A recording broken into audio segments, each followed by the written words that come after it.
right there, dog. Cocaine regular. I don't give a fuck, homie. Every day. Alright, fool, I'm not from there, dog. What?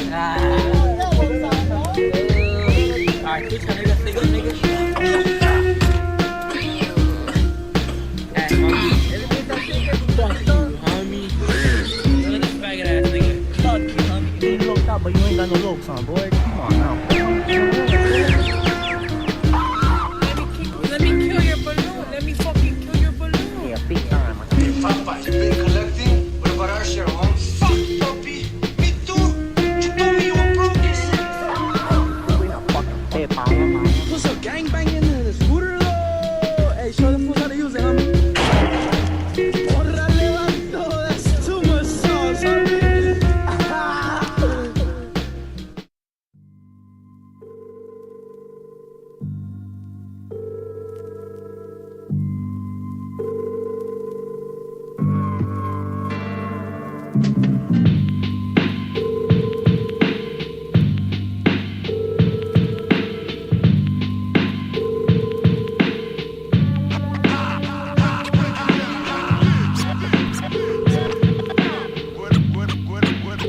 Without a doubt.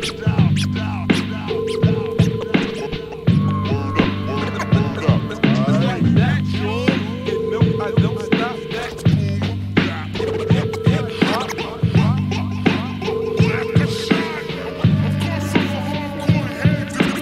This one goes out to you.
Yeah, that is something that you supposed to have. What did he get it at? Whatever, I don't know, he won't tell me. That sucks, you but he won't tell you about it. It's coming back.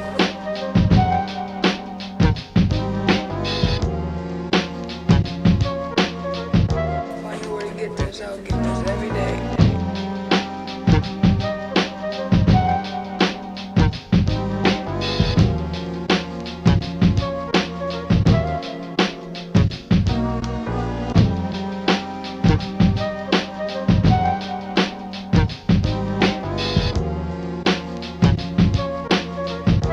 Yeah, there, y'all.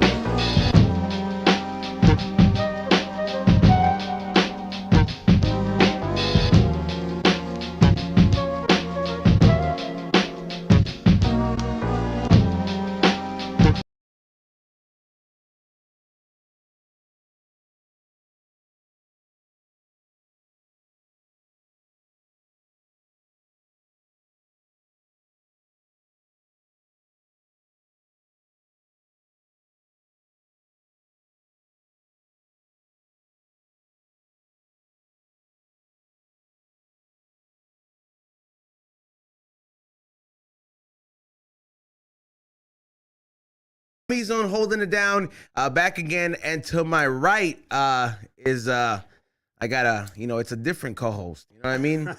It's like when you get when you're used to playing Marvel versus Capcom, and then you get Marvel versus Capcom 2, and you're like, what the fuck? I could play with the Red Hulk. But I got the one and only Bartz Barbecue, Brisket King. What's up, Bartz Barbecue? How's it going? Thanks for having me. I'm glad XG fucked up so I could come and. Oh man, you're actually showing up way better than XG because XG never brought anything but like headaches. You know what I mean? Like he never brought soup. He never brought he doesn't eat, so he never brings food. He only brings nasty beer. And if there's good beer, he's just there to consume it. Like he would have just consumed all the good ones from here, and then he would have been like, "Yep, go back to Tecate." But thank you for joining us, Bartz. People probably have questions for you. There is a giveaway at the end of the show, so all the super chats get entered as a giveaway. Ray, welcome back. Morning Shot Films. What's up, y'all? What's up? Good morning. I put out a poll last night. Is this an intervention? We will see as the way the episode goes. I don't think it's an intervention because unlike the other show, Bartz could drink on this show. Don't get mad, Dad. I'm just busting chops, all right? But yeah, but we keep it to a limit here, and the reason we have drinks is because of our guest here today. I mean, this dude with the name that this is how it started. It was like, hey man, a lot of your people keep saying that I should come on here, and I'm like, you know what? I read his name and I'm like, all right, you know what? And I started looking through his stuff. I'm like, it does sound like you need to come on here because his name is the Drunken Stoner, which is what I turned into every time I keep drinking. So welcome, first time in here. Thank you, man. I appreciate that, bro. I appreciate being here, man. A lot of people have been saying, dude, you got to get with E-Zone. He does some crazy shit. And you seemed awesome, man. I watched some of your food channel stuff, and I was like, all right, I could fuck with this dude. This seems awesome. Thank you, man. I mean, that's the thing, man. Like a lot of people don't understand. By the way, this is a good beer. You brought that. That's after I had an Irish coffee this morning. Ray's over here drinking it like the kid drinking Pepsi in Home Alone. I haven't had a chance. And that little kid drinking Pepsi in Home Alone. He's like, go easy on the Pepsi. That tastes bomb. Yeah, but yeah, you bought some good beer. A lot of people say that weed brings people together, and I mean, honestly, I want to say that some of my best relationships, period, not just like not significant other relationships. I mean that too, but overall, just like my journey in just the industry has always been like weed has opened up the best doors for me. You know what I mean? That's how. I mean, it wasn't weed essentially, but that's how you met Cypress Hill. Oh no, I was saying the same thing. Yeah, like, you met Cypress Hill through catering, right? Through catering, but then everything else has been weed related. Yeah, I mean, but like, look, here's the thing though, like, it's like somebody there knew, it's like, listen, Be Real gets high, then he gets hungry, and then they're gonna want to eat, and Be Real talks about he wanted some barbecue or some good shit. Let's get him some good shit. So they got him some good shit, and then he just connected the dots. Yeah, no, I was during the pandemic. I was catering for all these different celebrities at this weird little spot I had over at it's called the Lab. It's a video shoot, right? Where we did those the Smoke Fest and stuff. Yeah, and so they all came in there. Smoke Fest and Smoke Fest 2. And 2, yes. There'll be a 3? There may be in January. January? What the fuck? We'll see. But anyways, yeah, so I was just over there like doing food for everyone, and when I saw the Cypress Hill, I was like, okay, I like those guys. I'll do the full barbecue. Because I had a budget, I had to keep all the food at a certain cost to make money. But, when I saw them, I was like, fuck the budget. We'll just give them the full works, Fire, yeah. You know what that's called, though? That's called taking that risk, bro. A lot of people get an opportunity like that in their entrepreneur journey, and they don't recognize when an opportunity requires like that, when the risk, outnumber the, the benefits or the guarantee. You know what I mean? So, like, sometimes you got to take that risk, and you just got, you got to make it do what it do, and that's what you did. Well, that was the funny part is everyone kept coming out because they were supposed to stay in their room. Like COVID, so everyone was like sectioned off, but you guys kept on coming out with different people asking for my card, and I'm like, when are they gonna have catering in the middle? Everything's shut down. But I'm like, whatever, we'll see what happens. So next thing you know, 2 weeks later, I was down here dropping food off. So hell yeah, dude. That's how it worked out. It's pretty much. That's freaking badass. Yeah. And there's a shortage of good barbecue in Los Angeles. I mean, we got California style barbecue, like. What is California style barbecue? Cause tri-tip Santa Maria style open. Okay, yeah. I forget Santa Maria is it's a pit for like barbecue. Like I have like this one. He's a big homie, dog. I believe him. Juanito, that was a big homie because he lives in Santa Maria. that fool looks like he could eat a lot, and he does eat a lot. You know what I mean? Like, you know, shout out to him. He makes all these funny videos, and he's quite the character when he said that. And Friends part is for real. It's like 7 people with Juanito, right? He has like 7 characters, but yeah, like he was the first person that he was like, dog. He's like, you gotta know that Santa Maria barbecue is a real thing. And then I used to know these homies. That, I don't know if they're still around. The 805 Oilers, and I remember this is like early in the day, bro. Like when people like. You can make like $1 million off of selling hash. Oh yeah. You know what I mean? Like at these events, bro. Like you do a whole year of selling hash and shatter packets, and event you can make $1. You can make you made your first milli. I know a lot of motherfuckers that made their first milli off of fucking selling hash off those little tables, bro. Yeah, like for still making them. Yeah, so you can still make it. I'm not saying you can't, but the risk have doubled, bro. And it's not like they keep pouring in. I remember before, bro. Me, you, and him could have 3 different tables, and we'd all sell out. Now, 100%. I can't guarantee that. Yeah. I can't even guarantee that you might get some sales if your fucking marketing sucks. 100%. And there's a lack of, I mean, there's so much product on the market that it's like you're not finding amazing hash that's so diverse that you're willing to go to just, you know, oh, I gotta go to this guy for this. You go to one table, it's like, oh, this guy's got rosin, this guy's got this. Yeah. I'm gonna go get everything from one dude. Did you ever, I mean, have you experienced that, Bartz? Like, I mean, because he's talking my language right here when it comes to like the early event. No, I just went, I didn't even really start smoking until like probably like 9 years ago. Like I started when I had all these anxiety problems and stuff, and then like I was like on all these medications because I couldn't even leave my house. I had such bad anxiety, like it was horrible. And I just started. I don't picture for an anxiety guy. Well, it was like happened one summer, and like it just wouldn't go away, and like I went to this like psychiatrist and all this stuff. All they wanted to give you a bunch of Xanax and stuff, and like that's endless. No good. No. So I started smoking then, and just doing that, not doing all the other stuff I was doing at the time, and yeah, it worked out. So so much better. I just smoke now. You know, I never like, I don't know, like with. So I always went to the store pretty much and bought it because you could get it more or less. Yeah, but I mean, I didn't have to go around. So 9 years in. Yeah. Yeah. So like, I mean, I don't know, like I'm 32 now, about to be 33 like the next month, but I just remember like when I turned 18, like I remember coming out of coming out of my high school. There was fools that smoked, but there's a difference between just buying a pack of Swishers and then like smoking them throughout the week as compared to like somebody who was like, hey, I got a license for that. I remember being the only motherfucker that was still in high school because I turned old first. Like I was like 18, but like while still in high school, like, you know, I already had, like, we had a few months left, but I was 18. First thing I did, dude, I remember that I was reading the LA Times and there was this advertisement of this like fucking like hot bitch doctor. She used to be like some so yeah, I mean that's not the title, but like she used to be like some Playboy playmate, and then like she really got her doctorate degree. She was like some Arab chick, and it used to be on Melrose, right? And at first you think you're getting fucking a doctor review by one of like the hookup nurses from like fucking that skateboards, you know what I mean? Like from the 90s. Like you're like, oh damn, man, this chick has really big breasts. Like what the fuck, bro? Like is he a doctor? And no, her shit was legit. And I sat down there and I remember getting the coupon out of the LA Times and going to the spot on Melrose and getting my license at like, I had just freshly turned 18. And then there was a dispensary across the street. This was on Melrose by the Bank of America on Melrose and Western. You make it right. There's a fire station. There used to be a creepy old fucking psychic reader next to the dispensary. E-ho. Yeah, there's it was quite the experience. And I remember like going back to school. And then I'm just like, hey, I started smoking now. You know, I didn't start smoking till late, bro. I was doing edibles like when I was 15, 16, but it was just like, I didn't know what's special about the brownies. I just know these brownies make me feel good at the kickbacks. I was like, yeah, cool, let me take one. They make me feel great. Yeah, like the homegirl would make them, and I'd be like, yeah, these are great. What is this, alcohol in there? Yeah, so I just remember going to like getting my license and just coming back, and they're like, the fuck is this weed in the medicine jar? Like they're like, you got CVS jars with weed in them. I remember first seeing that. That shit was next level. I kind of miss them though, dude. I do. Like I ain't gonna lie. Like I really do. Boxes full. I still in my garage just got like boxes full of fucking old weed containers that like, I don't know. They're gonna be collector's items someday. I feel like I'm a hoarder. Yeah, I remember that when I'm a weed hoarder. Weed hoarder. Like sometimes like.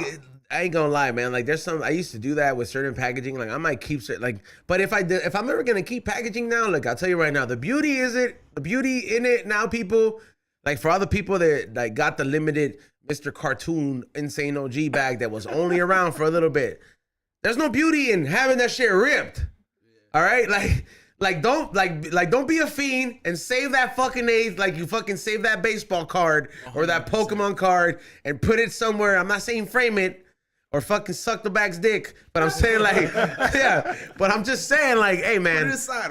Put it on the side. Like if I'm gonna hold on, prestige. this is an NFT. I'm holding on. All right, cool. This is going in the fucking shoebox where I keep my high school love letters. You know what I mean? and all that fucking intimate stuff that's dear to me. A joy you don't want your kids going through. You're just like, don't go through there. I feel like that's such a guy thing, like having a box under your bed, or at least when you were younger, having a box under your bed of stuff that like you're like, yo, nobody should go in here. I'm like, bro, it's an empty shoebox or shit. Yeah, like the box just got bigger. Box that shit. Yeah, exactly. Yeah. Now it's your whole house. Do you have that? It's like a man box, bro. I have. It's called a safe. Yeah, and I was gonna say like, and it has all the manly things I need in that safe right there. It's like it's ammo, gun. It's like everything I need in that safe. I haven't got to that point in my life to get a safe yet. I don't have anything that's like if it gets see, but that's what you like, think, dude. Like that's what you think, bro. Like, but then you start accumulating shit. Like I think it was Steph Tone who put it in perspective to me. They're like, hey. I used to, what is it? He wanted to, what did he say about the iWatch and the Rolex? And he said, he was like, technically those watches, it's not to downplay a Rolex. You just got to get a Rolex fucking little band on it. But there's just as much gold as there was in some Rolexes than there would be to power this iWatch. Oh yeah, dude. You know what I'm saying? Like, but it's just, nobody's going to take the iWatch apart and fucking just demagnetize or whatever you call it. But it's there, baby. But it's there. You know what I'm saying? Probably That's got the technology. That's the same reason Nigeria buys all your old iPhones, bro. Because the minerals inside it. They want them bitches back. Well, the catalytic converters, it has minerals that are worth a lot of money. Yeah. Even though they look like shit. Have you ever been got like that? Anybody ever stole your muffler or catalytic converter? No, dude, that's a crazy thing. I always fear that, bro. I've never had that happen. City. Oh it my happened God. on my block though. They took everyone's on the whole block. I think back in I lived in Long Beach back in the day, and like I lived on this one street. And I remember when we walked out, my car was in the garage, and no one had a catalytic converter on the whole block. But me, they stole them all that night. They stole everyone's. And you know what's crazy? And it was a real like ghetto neighborhood, you know. So these guys were pissed. They're like, we're gonna hunt these fools down. Fuck steals on our block, dude. It was crazy, man. I have no clue what happens when a catalytic converter is taken. All right, so still drive. Yes, it drives. It makes this fucked up noise, though. Yeah, it makes it crazy noise. I mean, a fucked up noise that you have to, and then you feel it in the bottom, bro. Like yeah, because it's just shooting straight the exhaust straight out the headers, then. And it doesn't go to the catalytic converter. It's like what I imagine, it's like a porn star that's done too much anal and her farts don't make a noise. She just feels like you just feel it, yeah. She just feels it when it comes out, but it's not like she don't get the joy of it pop no more, you know? Yeah, no, absolutely. there was this brewery I worked at, and they had their van in like a locked, gated parking lot in the back of like their locked, gated parking lot, and some fools like jumped over the barbed wire, stole the catalytic converters off both their vans, and then jumped over it. It's like, man, that's crazy. You know, there's this. All right, so you know, I do resale and like just just thrift and swap meet resale stuff, pop culture memorabilia. So I do that on Sundays, bro. And like I got my fair share of like I go to some faraway swap meets and I go to some local ones. I kind of know my spots, bro. But I have a feeling that there's one guy who fucking sells these certain electronics. Like he knows who the catalytic converter thieves are, bro. Because I bought this thing, right? I like this is my conspiracy, bro. So I bought this thing like off of them, bro. Like at first it started with the cat backpack. I was like, oh, you got the astronaut backpack? Let me put my cat in there. It's cool. I was like, he fits in there. And then I was like, oh shit, what do you got this week? He had this like hella fucking like skull shaver, so I don't have to ever shave my head. Like, you know what I mean? So it's like, bro, it's like a very expensive shaver.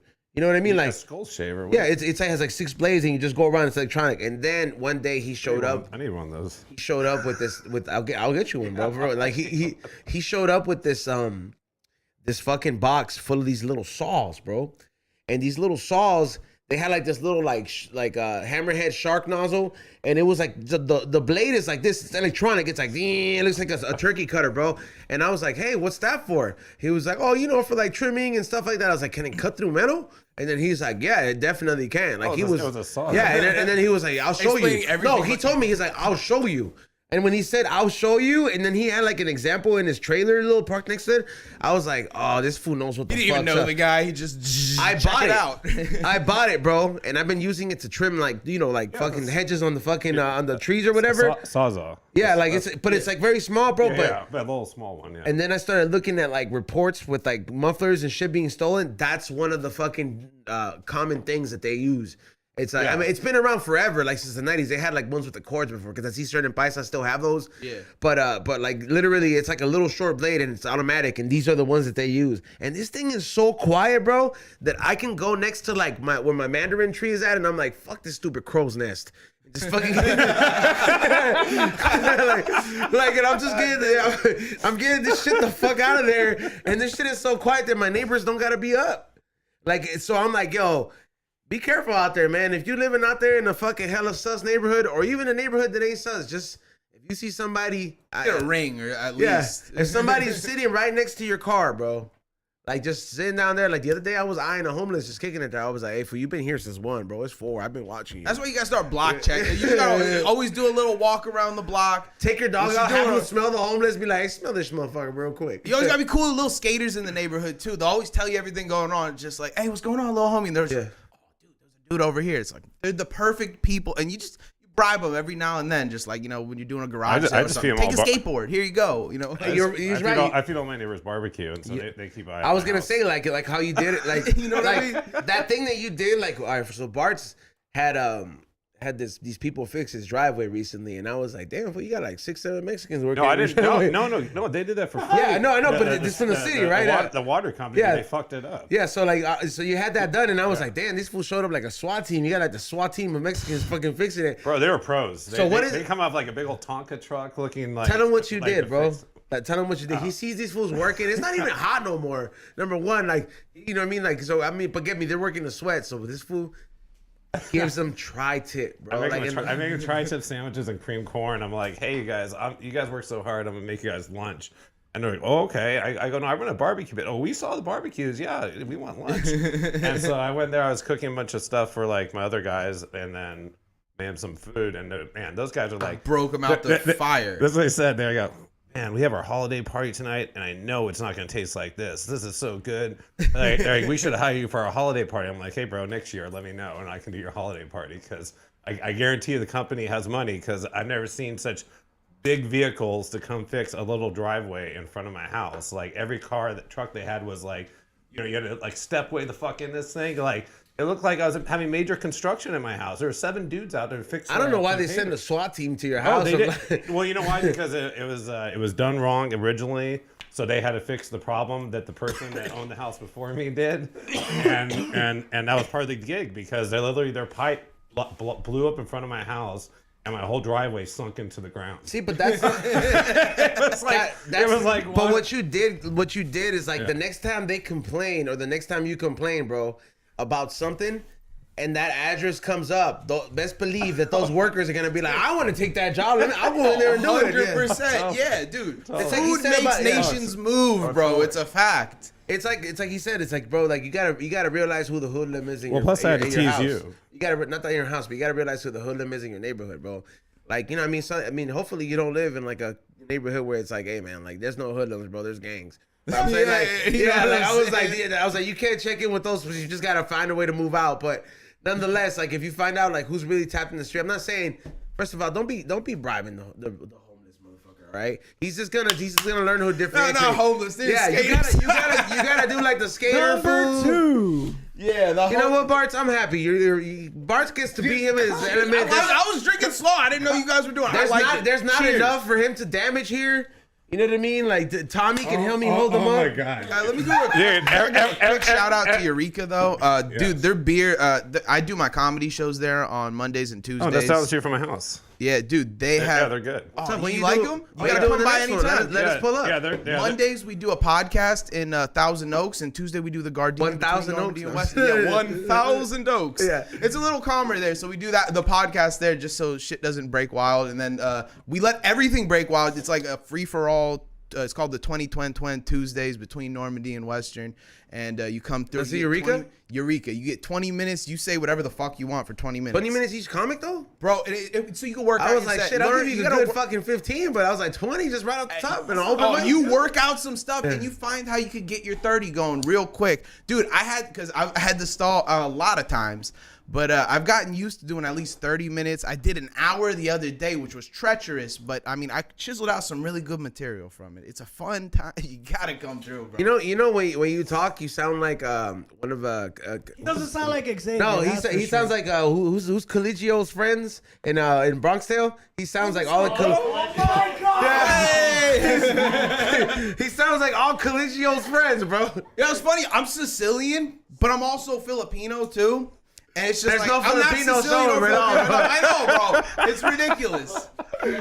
I haven't seen you eat yet unless you go in there and be like, yo, man, he's like, this motherfucker's eating fried rice or some shit in plantains. Bro, the fish sauce smell is not by choice, man. It's just I cook a lot, and I like Filipino food, man. It's got flavor. But I mean, also Sicilian food too. It's a good mix, believe it or not. I ain't gonna lie, man. Like I've always I don't know. I feel like in my past lifetime, like I either had a beef from somewhere in that side because I always get a lot of love from a lot of the Middle Eastern, specifically Persians, and then Italians, bro. Like Italians is the motherfuckers that like I've owned like business on the East Coast with Italians like for like a few years back, bro. And I'm just like, yo, I was like I don't understand this fucking relationship like that started, it's a family vibe. And then these motherfuckers are like, he's like, you work hard, you deserve. He's like, it's cool, and I'm just like, yo, I remember that was a crazy. Remember Ray? Crazy time in my life where I was working with Tony and all those fools. Oh, ironically, in the East Coast. Yeah, no, I was like, how many fucking Tonys are in the East Coast, bro? Fucking New Hampshire. Too many. That's like an ongoing joke. Like every family has more Tonys than like and Pauls and like I actually have a cousin Vinny, I have a cousin Vito, I have a Luigi. There's an Italian you have every name. My middle name's Anthony.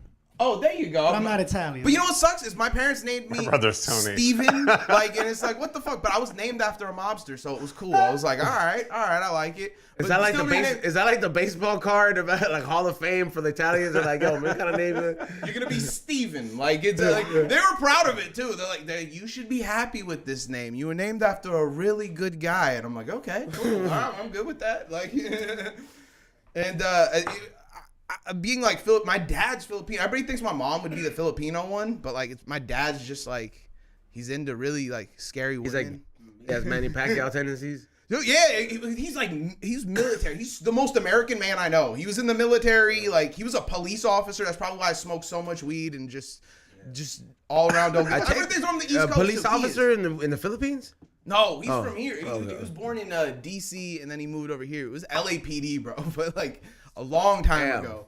You got like the Filipino. He's old now. You got like the Filipino version of like what is it? The Rush Hour. Remember, he was like, my father.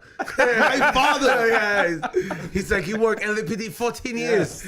Yeah. My father kicked your father's ass all the way back here. Yeah. I fucking love that. Oh, that was the best. I love that. Whoever directed that movie, though, man, it's just like they made the best. Because normally that doesn't work, bro. No, Whenever you make like odd couples series and shit, it's like a fucking 5-season show, or it's like, a 5-episode season, or a fucking just short-term live. But like that worked out so well. I heard that there's this conspiracy. A lot of people don't remember that there's a Rush Hour 3.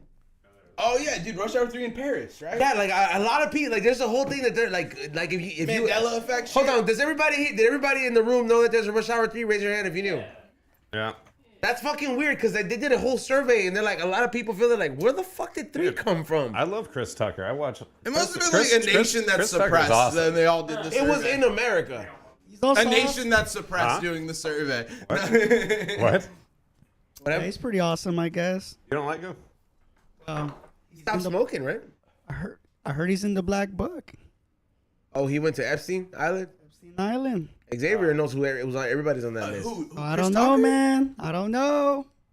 Chris Tucker? Yeah, he's in that list. No. You know, once I saw that list, I started celebrating and appreciating people who didn't make it. Like, you know who I'm so happy. You know who I'm so happy that I almost cried that I was like, if he's on the list, I don't know if I could fucking do this comedy shit anymore.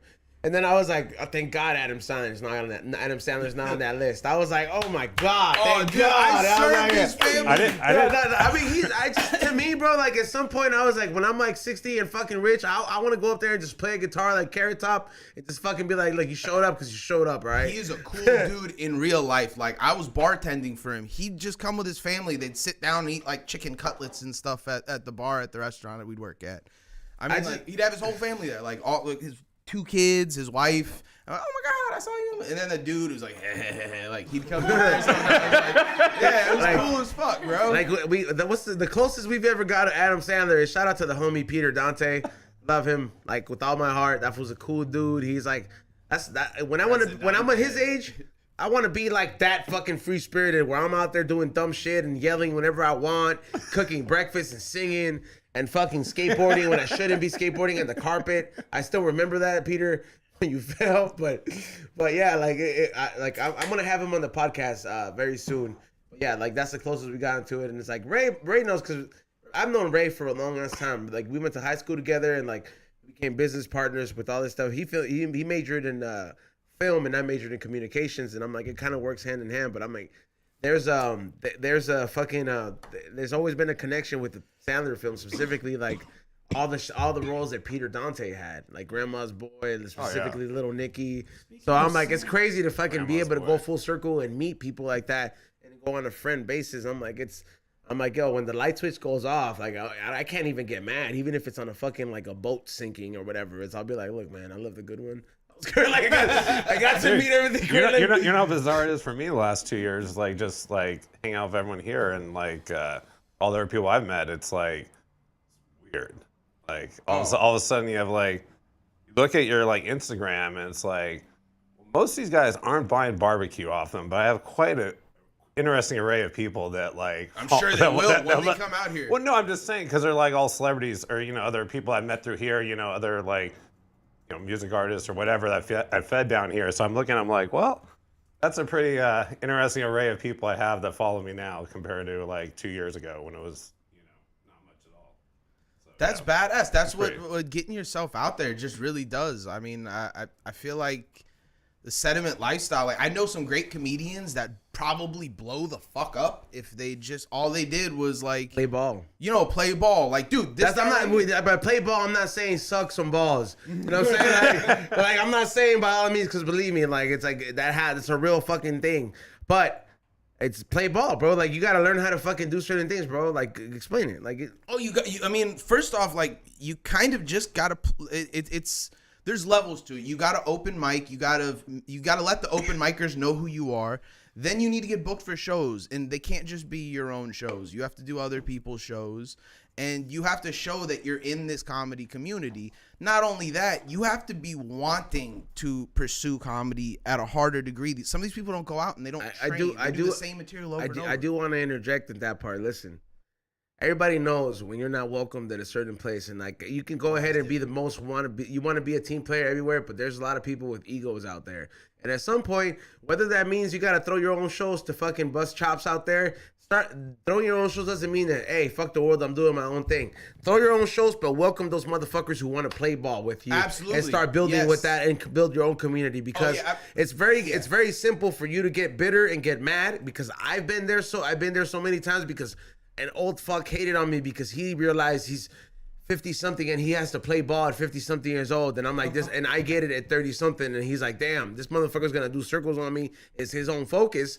But instead of really being that motherfucker says, like, I got to learn how to fucking keep building with this so he can have that be real longevity in his career. You know what I mean? Like, because that's really what makes it. That's why you have, like, the Gucci mans that was away for fucking years, come back, work with every high artist, the fucking making millions, whether he gets recognized or not at the fucking Grammys. It don't matter to him, bro. People that got their game plan know what the fuck they want and they know what the game plan is. They do what it does, bro. Like you don't gotta show to the comedy show, bro. It's like all you really need is like if you got a room that fills 25 plus, you'll be good.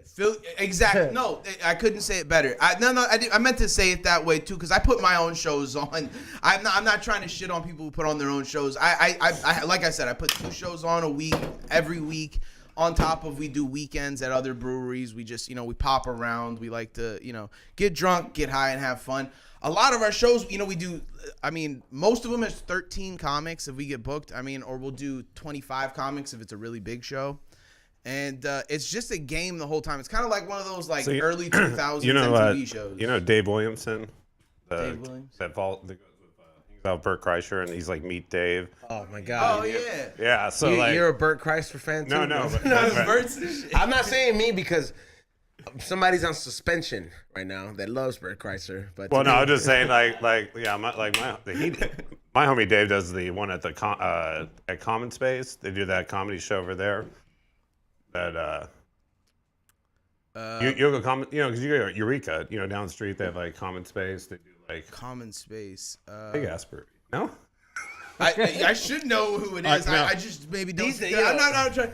I'm not trying to insult them. I just haven't had their beer yet. Nah, but these days, bro, it's like there's so many breweries these days. Like, where's one thing? Where's one where I feel like the signs are just pointing me to go there. I'm gonna go talk to the good people at Benny Brewing and seeing if we could set something up there. Cause that place is legit. I think it'd be perfect, and I know the perfect people that can do the food for that. For that time, and I believe me, I'm excited. I'm excited about that. And look, man, I see you. All right, look, I'm gonna address it now. No, I'm gonna address it now, bro, because people keep painting me out to be like some mean asshole. People like the cheese man. All right, look, I'm gonna tell you guys. If you guys want me to fucking tell you guys what happened and why Xavier is not here, hit the fucking thumbs up, all right? I see you guys in here. There's like almost 400 of you guys up in here. There's like 150 thumbs up. If that shit doesn't get to 200, I'm not telling you guys why I really had to put my foot down. Dang. There it is. Why I had to let them know I'm not Sam and I'm not GPS. I'm E-Zone. And I was on your ass the fuck out of here. But it wasn't even about the 500, all right? Hit that likes up. I'm gonna wait till that goes up. By the way, thank you for everybody who went to the website for Black Friday, Cyber Monday. I stayed busy all weekend long. Shout out to my girlfriend for helping me out to do all the fulfillment. You know what I mean? The independent shit. Everybody's package got out. You guys all got goodies, whether it was an extra candle or an extra other stuff, or the pub sauce gift, or whatever. Everybody got hooked the fuck up. Do not sleep. And I know you guys have been asking me, nice fucking shirt, nice fucking thing. Yeah, this is a new limited sample that I had ran by Baby Mothra, who was a tattoo artist out there in Las Vegas. She did this, and I was like, it was pretty cool. I was like, you know what? At some point, I'm gonna put that on the sweater. So there's a lot of gear coming up with this limited We Don't Smoke the Same. It will be available on December 10th at Post Pizza in El Monte, which we will be doing a live show. The link is in the bio on the We Don't Smoke the Same podcast. You can still use the code word PIXA. There's only like 20 of you guys that haven't used it. So there's 20 tickets of those left. Use the code word PIXA, P-I-X-A-A, like Xavier says it. What is it? You guys will get a discount off the tickets. There's not that many VIP bags left. I might add a few. General admission still gets you hooked up. Show up early. We're taking over all the tables, and it's going to be a good time. So do not sleep on that. All right, we hit 210. What is it? Thumbs up. All right, so I'm gonna tell you guys why it happened. Look, man, the whole thing was Xavier. This was all Xavier's idea, okay? Xavier came on the fucking podcast the other day, and you guys saw it on air. He was like, "Hey, let's bet on the game." I'm like, "I don't even want to bet, but whatever." I was like, "So you want to? Of course you're gonna go for Mexico. Fine, I'll take the ops. Whatever. Let's go ahead and do it." Apparently, Argentina wanted it more than Mexico, and I didn't even care. I said, cool, whatever. I don't even want to bet. Xavier was in Vegas, and that's the reason we had to take Saturday off. You know what I mean? So he can go out there and fucking be a prostitute. And he was out there doing his thing, and I guess he got wasted, and he decided to use that time, even though he lost, and it was his idea, to give my number away. Mind you this, I understand an eye for an eye. It was written in the fucking Bible. that I've released his number before, so I was like, you cool. released mine. Yeah, and Bartz. I've released Bart's number as well. During Smoke Fest too. Huh? Why? Block him. So mind you this. What is it? So I understand. At first I'm like, cool. It's the weekend, right? I'm like, I'm chilling at home. He's fucked up in Vegas. He's being all stupid. I see the novelty side of it. the ha-has and the hee-hees, right? Yeah, no, I see all that shit, bro. I'm excited about it. I'm like, oh, cool, these fools are. And then, I'm chilling with my girlfriend this weekend. The whole weekend. The weekends are with my girl. We do fucking boyfriend, girlfriend things, and we go out and shit. I start getting messages from fools and chicks and fools, I guess, pretending to be chicks and sending me stuff like, hey, I remember you from High Times. I'm so glad I got your number. I've been waiting for this. Start sending me pictures of random chicks in front of the mirror with tits out. That's called a week in the comedy circuit. I remember. Like, my girlfriend gets a whiff of this, and I'm like, mind you this. She's like, well, how do I know? You know what I mean? Like, you start having to deal with it because your phone's blowing up. They're like, that's persistence. You know what I mean? Like, women would be like, yo, persistence comes with women. You know what I'm saying? Like, so it stirs the pot, bro. And nonetheless, and I'm like, I got to deal with that. You know what I mean? Nonetheless, I have an awesome girlfriend. So eventually, it dies down. But I'm like, Xavier, this joke got out of hand. And I had to deal with quite the fucking shit, you know what I'm saying? Because of that, so I had to suspend No, them. that's understandable. Changing your number is a big thing. I had the same number for a while, and I have a second number, which I don't know how I got, but I was getting calls for a while. If it was, is this number? I'd be like, no, and I'd hang up. And it was people that I actually, were calling for me, and I had no clue. And I guess I had 2 numbers on my phone the whole time, so I was like, oh, sick. And they're 2 area codes, which is badass. So, nah, that ain't me. Or yeah, that's me when I want it to be. The thing is, though, if somebody sends Xavier a dick pic or a vagina pic, there's nobody to get mad at him unless he's staring himself in the mirror. You know what I mean? Like, I'm in a relationship, you know what I mean? And I respect my girlfriend, like I should. I got a you know bunch what I of mean? dick So I'm pics. not gonna be like, I'm not even gonna put in that doubt in her head, you know what I mean, to fucking do that. But Xavier, of course, had to go ahead, and he didn't consider that because he is very selfish. You know what I mean? Like I said, I would have been cool if he would have done it during the weekdays, but he didn't even have a reason. He lost. Mexico lost. Like, they're gonna fucking lose today, you fucking asshole. Truthfully, that's how you know he's a good friend, though. A good friend. You couldn't have a bad friend. If an enemy He's a good did piece that, of trash. it would be horrible. If a friend does that, you're like, Nah. He's a homie, dog. it's gonna be funny in 5 years. You're gonna be like, that shit was hilarious, bro. Trust me. Like, I've had, oh my God. So I did acid with my buddies on my 21st birthday. I thought I was Hunter S. Thompson, but turns out I'm not. And we brought up. Is that the fool with the violin? No, it's the guy from Fear and Loathing in Las Vegas. Okay. So we tried going down there on my 21st with all kind of drugs and stuff, and it didn't turn out the way I wanted to. I ended up getting stuck in a fucking taxi with some Filipino guy who was telling me how drugs are very bad. You do not want to do them, and I'm like, fuck, dude. And this was fucking with me. I'm like, this might be my grandpa's relative. I'm sitting there tripping balls, and it was a horrible 21st birthday. My friends went to a strip club. I went to the room and watched The Purge for some reason. It was just the worst. But I feel like, I don't know, what were we just talking about again? I do that a lot. Dude. Oh, about dick pics and dicks. sent on his phone. I got a bunch of dick We're pics. talking about dicks? No, he when he left my phone number out for Smokefest 2, dude, that was the worst fucking thing I ever had in my fucking entire life. I couldn't even use my phone.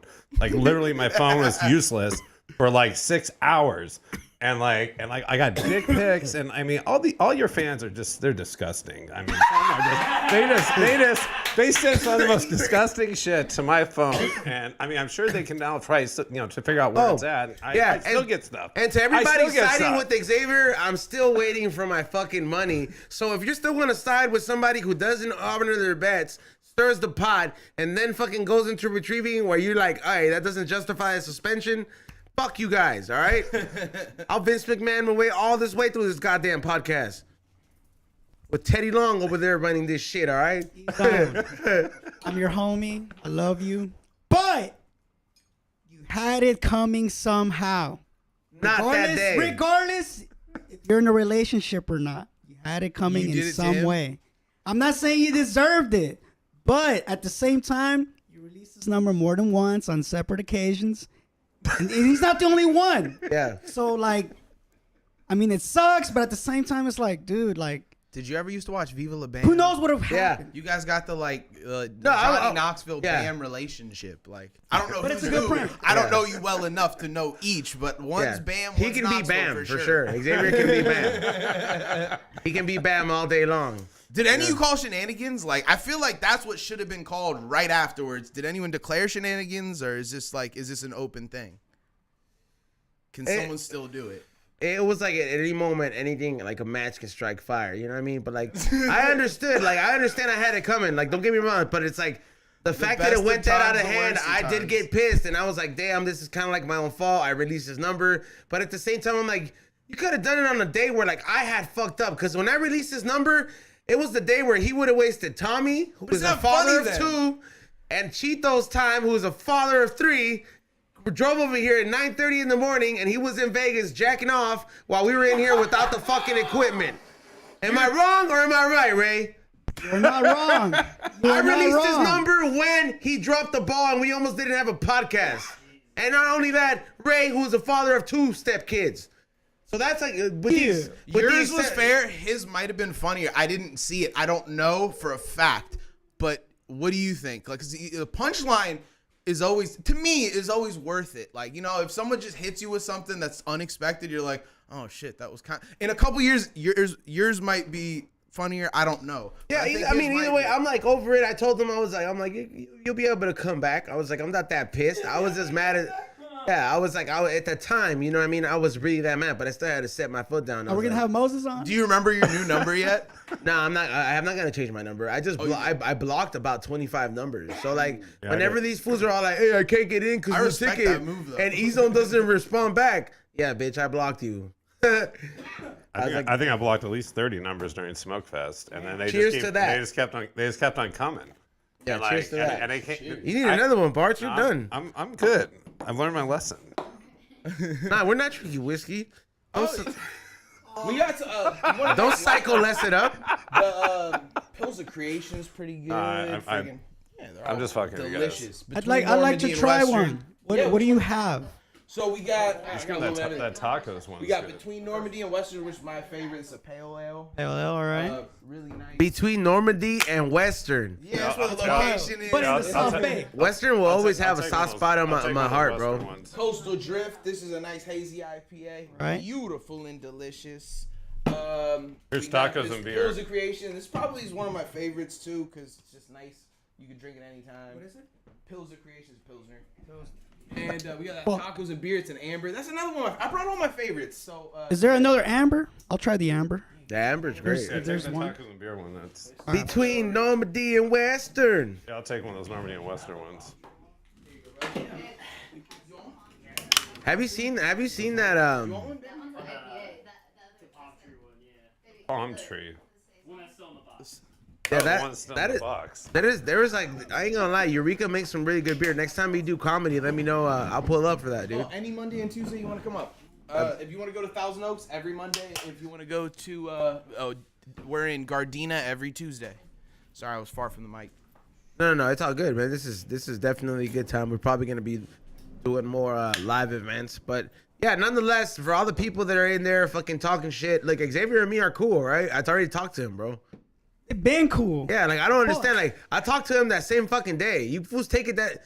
Hey, fool, I had messages from people. Stop! You're gonna ruin the podcast. Yeah, for real. Like fools talking about. I was like, I'll pay you the $500. Please, like I should have just if I was grimy, I would have robbed every single one of you 5 fools. I would have been up like $2,000. You know what I mean? Like I would have just been like big time, bro. But. Like for real, like I don't understand. Like, I'm not gonna fire him for like or break up this podcast because of that. But double or nothing. Like Mexico has to score 3 goals to fucking qualify, bro. Oh, dude, that's a lot. I'll take Saudi Arabia anytime, any day, right now, bro. That's like asking for Xavier's papers. Dude. You got all those. He got all those ones. I'm like, that's how you know he went to the strip club in Vegas and got nothing because he came back with them. Yeah, nobody comes back with those ones and those fucking. Oh man. Yeah, but either way, yeah, for sure. It's not Cairo material, bro. Cairo material, you know, there's a reason Cairo got fired, I was like, he crossed the line and he had to pay. Xavier just has to pay taxes. Well,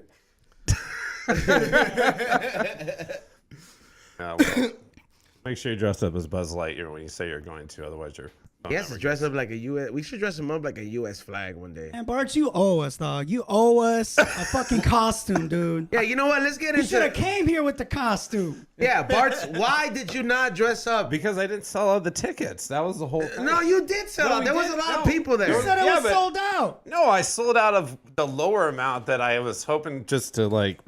Dude, I lost so much money on that shit. Thanks for the clarification. Look, I wanted to sell 500 tickets. That was the Buzz Lightyear amount.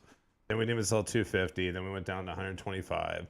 And then we luckily, I know like another 100 people that can just roll on in on short notice. Best way to get people through anywhere is promise free comedy and fucking good beer. And like we've been. He did that the first time. Oh, dude, I'll tell you what. I was like, he did that the first. We brought people to Palmdale. We had 300 people at our show. Like Not old people, regular people. regular. Oh, I mean, like some of them had limps and stuff. They weren't like regular, but you know what it is. They came to my show, you know, the Drunken Stoner comedy show. They're not completely regular, but we had some amazing people come out. I mean, our sponsor, fucking Cali Herbs, LA. This dude fucking supplied a bunch of weed, so all the comics got high as fuck. We do like game show type shit, like. It'll be like trivia comedy, fucking like try to get a flow going, and like if you break the flow, you're down. Hey, grab one, take it with you, bro. I'm just saying, it's a crazy bag. Oh, dude, he designs everything himself too. This dude's the man. Like he really is a cool dude.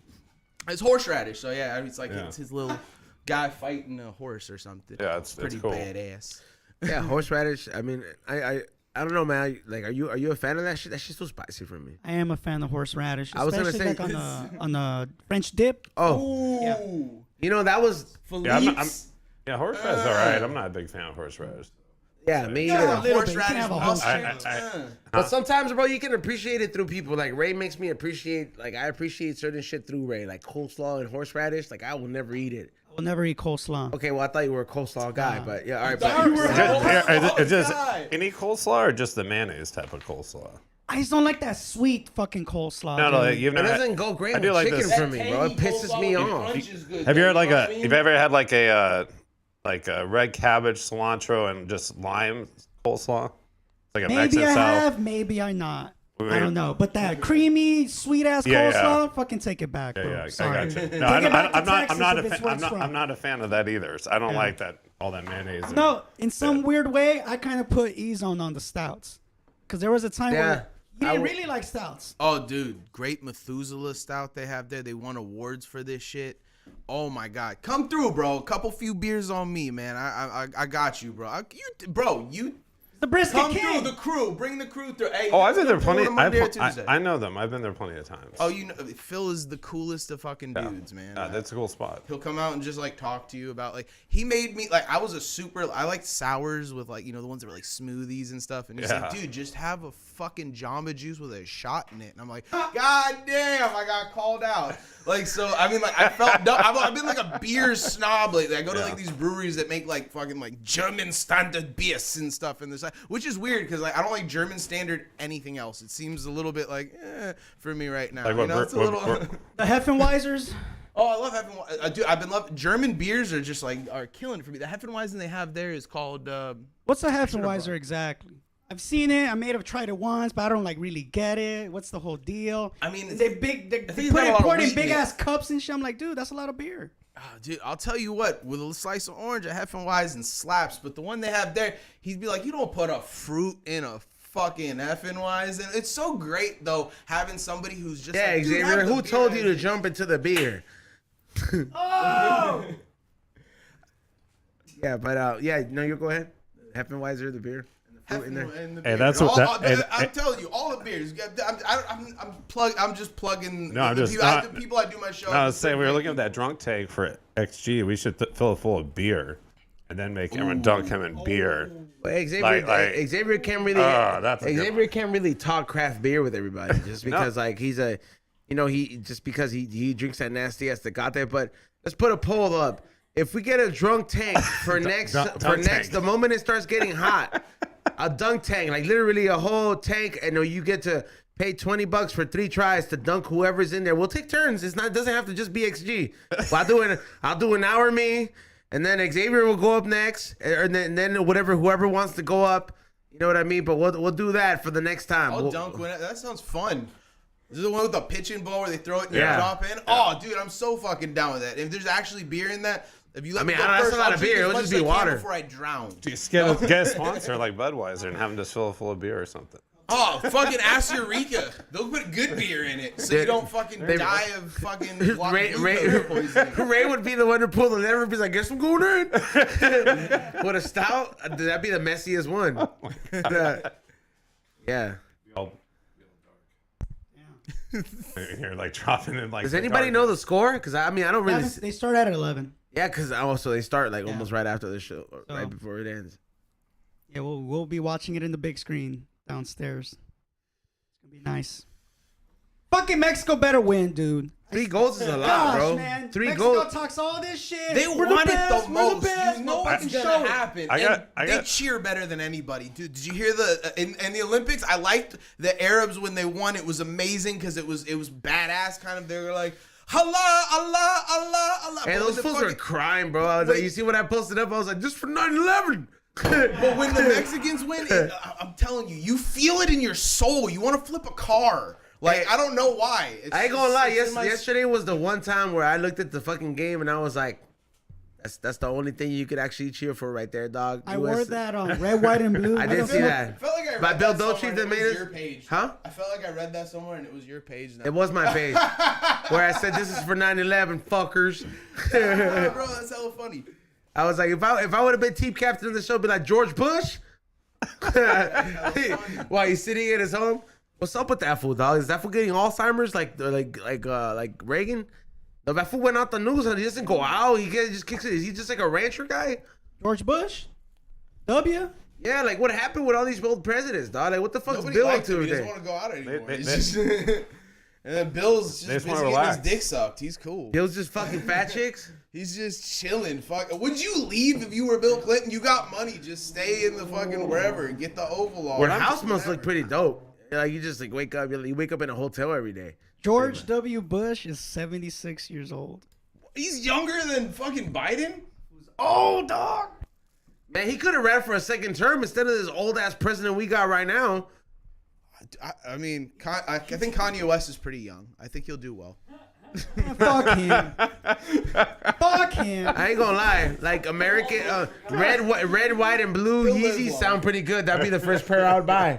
Be like, yo, these the campaign Yeezys. You know I'd be he'd like, have the finest first lady. That'd be I- awesome. I mean, That'd be He's awesome. well, who getting would be his someone. first lady? Oh, God, man, I swear to I God, if don't Kim know comes yet. back trying to go ahead and be like, reap the benefits, he should just do it just to like, cheat on he her. my baby daddy. Yo, Like, he's I on. can see- What? Well, Bale didn't score any goals yesterday. What happened? Oh, what is it? Gareth Bale only scores out of spite. Well, it's England. He was doing it just to. How much more spike can there? By the way, speaking of England, you know one of England's greatest fucking players, Rooney, coaches one of the teams. Waza. Yeah. Coaches for the MLS. Yeah. Fool. he's That fool good. gets pissed on the side, bro.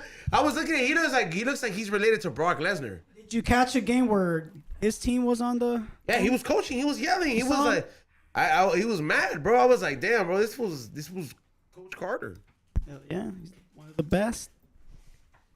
Hey, fool, like I be seeing. I don't know what I was watching, but I think I was watching this like murder thing about like these fools in high school, and I was like, man, like it was like it's like One of Us or something like that. And then like this whole thing, the beginning of it, there's like this bitch gets a phone taken away, right? And she's like, it's not my phone. I don't want to show it to detention. I was like, man, I don't know if it's the adult in me, but I was like, man, I'll sock that bitch right now. Take my phone and leave. Be like, I'll get suspended. But like, I don't care, bro. Like I would just. Like I You just get don't. irritated what little kids do these days. Like you understand those crazy parents when I didn't understand. I got yelled at when I was in a pool as a kid. Like I was swimming around singing, and some guy came up to me and says, "Do you think everybody wants to hear that?" And I was just like, I respect that now, but as a kid, I was like, this psycho motherfucker. Like it's just you change. I don't know. I get it. Now, what I was gonna say about the soccer thing, what I'm impressed about is how many like people like, cause I live in Hermosa, I do all this walking and stuff, and it's like 7 a.m, the bars are open, and there's the place is packed, dude. Like there's so many people like I don't understand how these people like. I have a job, but I do catering, so it's like I can do whatever. But it's like I don't understand how these bars like at like 7 a.m. I can't believe that they're like everyone's packed down at Hermosa Beach, and I'm they're to watch the game, and like not.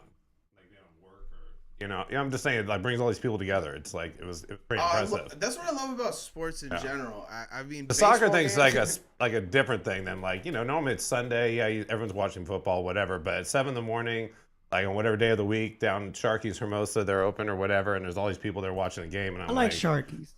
I love how as Sharky's America cool. we're jumping on back in the day it was really cool. What about that pub in Hermosa? You've been there? Which one? I forgot what it's called. Hennessy's or it's a London pub. Lighthouse. Oh, that's I Famous player used to own that fucking pub at some point. Forgot the name. I'll look it up. I don't know. All I know is that is those guys are raking the dollars at 7 o'clock in the morning or 11 o'clock. Are you whenever talking these about games. down by was it Dennis Rodman? Somebody no, said, Dennis Rodman stop pronouncing the H in Hermosa Beach, Bartz. Hermosa. Okay. Hermosa. Hey, listen, bro. Hermosa. It's called Old Fat Face Fenner's Balloon in our Hermosa Avenue. You know what's funny? George Best used to own these. Yeah, you know what's funny is that place is not there. It's there, but they changed the name. So now that place is like this weird like techno spot like on the weekends. Underground it's pub and grill. That's what it's called. It's like the only one that like people want to like stand in line for and stuff. Oh, that one. That's the other one. That's the one that's over by. That one's still there. I feel like a lot the people that own the celebrities that own restaurants, they blow up super crazy.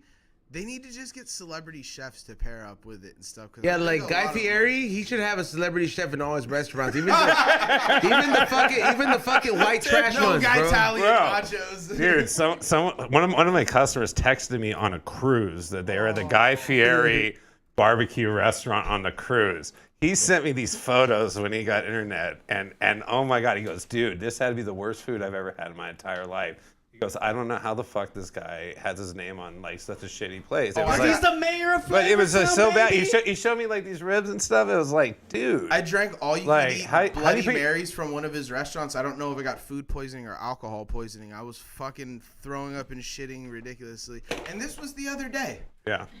You can't drink that much tomato juice. Yeah, I've never been to a Guy Fieri restaurant, thank God. But I mean, I guess you definitely don't want to do it on cruise. Trying them, but like I like the guy in general. I just he's hilarious. He seems like he should have been in like a fucking pop punk band.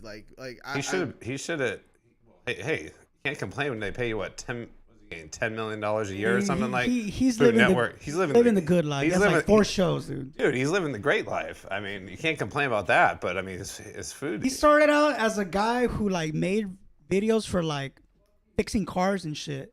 I remember seeing him once like at an old like AutoZone like tutorial video. I thought he had restaurants. He was there, dude. I thought he had like restaurants. Nah.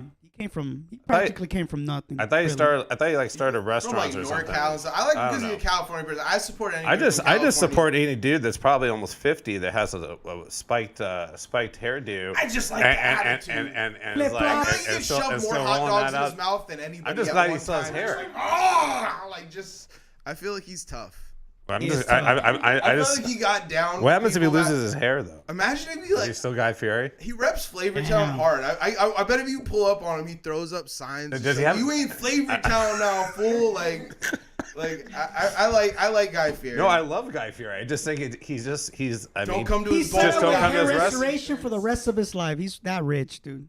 Well, I'm sure he does. It's probably already restored. He just probably like he probably has some guy on call that like puts like little extra plugs in his hair so that way as the other ones fall out, the new ones will be rolling on in. I'm sure because I mean, what would Guy Fieri look like if he was bald? I'm sure there's pictures out there. No, I know there's pictures he is, but like imagine he had one of those hats with the visor that has the hair coming. He looked the same. Or maybe you do like the rockers where it just like he spikes out the side. He has a hat on the top because you know the rockers like. And if he died, who would tell us about America's best diners, drive-ins, and dives? Like truthfully, dude, don't you rush through the grocery store when you're on acid like you're fucking playing grocery games ever? Does anyone just like charge through the grocery store? I've never really done acid at a grocery store, but I do.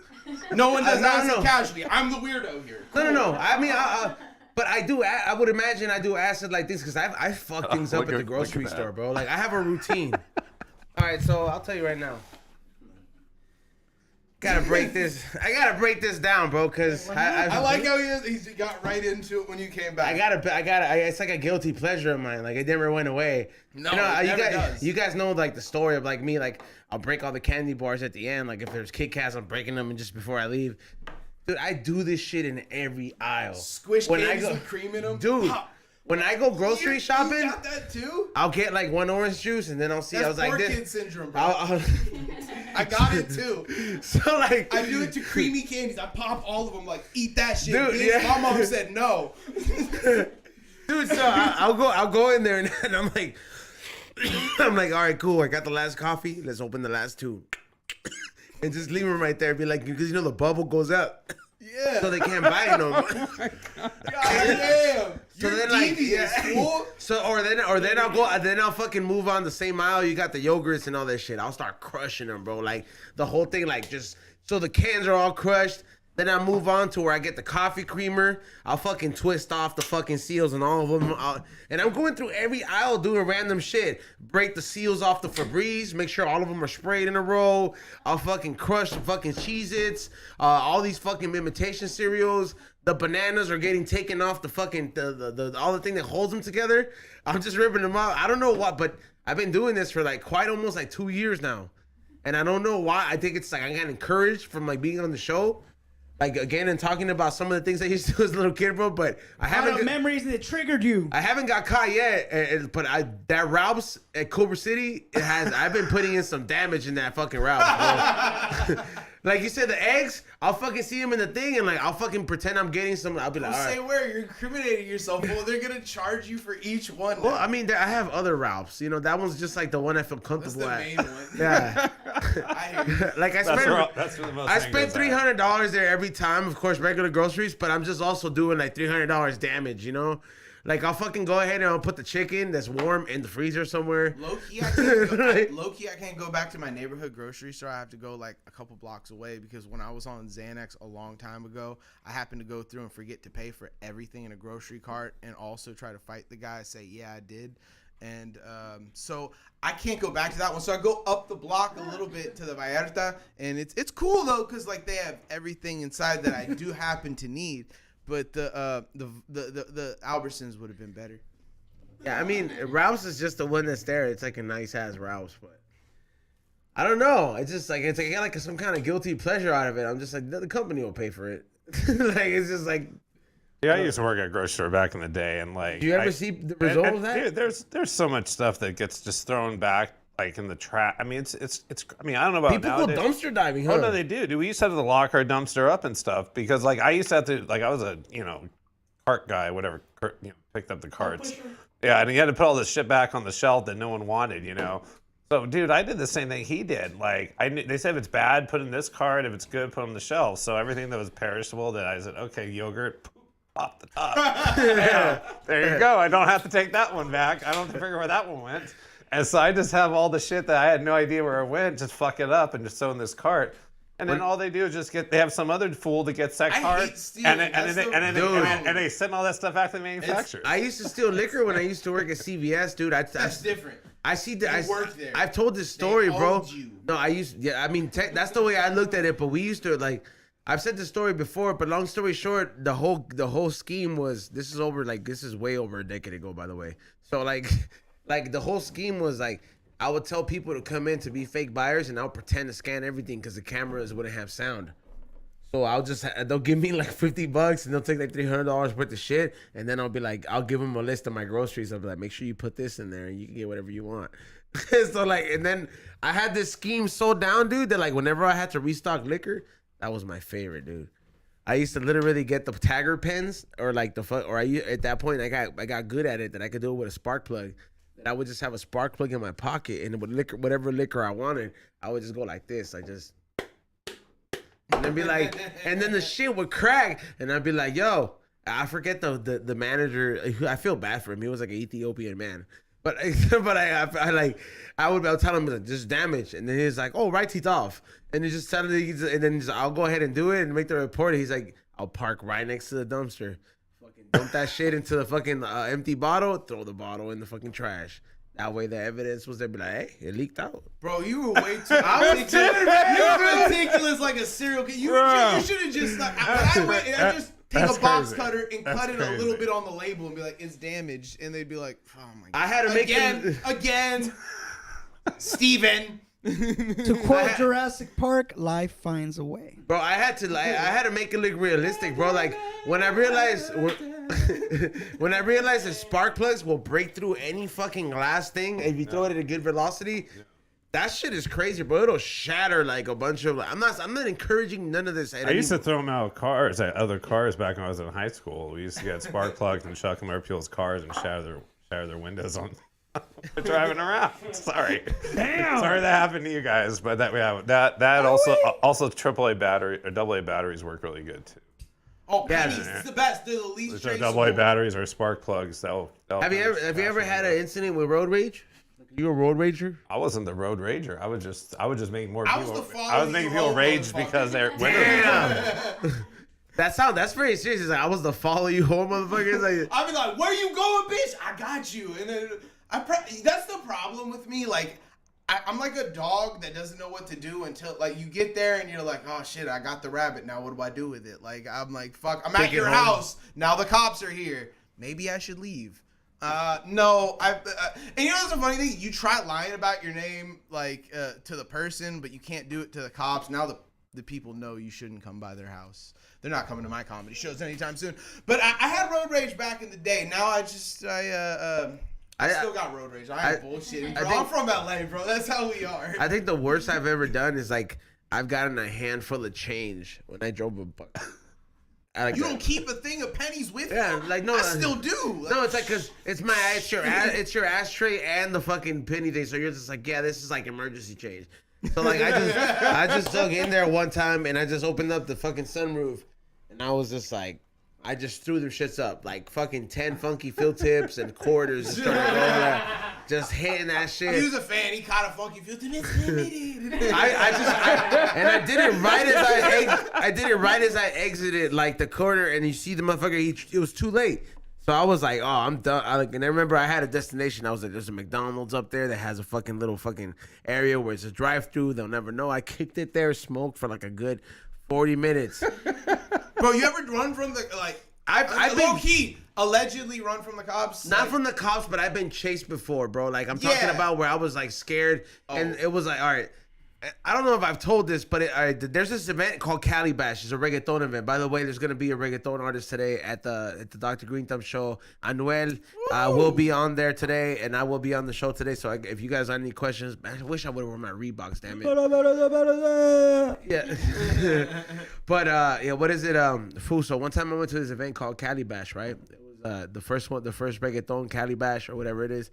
These fools are doing it. I remember me and my girl cousin and then two of her homegirls go, right? I'm driving like my first car. I got tinted out windows like a motherfucker, bro.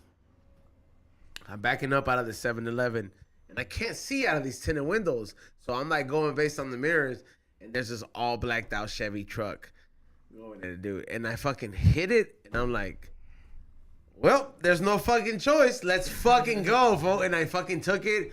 I don't know. I thank God to this day that I didn't get caught. I took 3 red lights in downtown, busted a left into like the middle of like this Asian neighborhood, and then like the whole time the fucking truck, the Chevy truck is chasing me, but this motherfucker like he's like he had to make a choice between like should I take the red lights too or should I not? Because like this looks crazy sketch.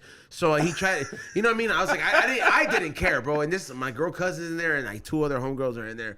And I'm just in there, and I remember driving to just like the Asian neighborhood in the car. I couldn't lose it. I see it from far away, and I'm like, he stopped at this like corner because I guess he thought he saw a cop car.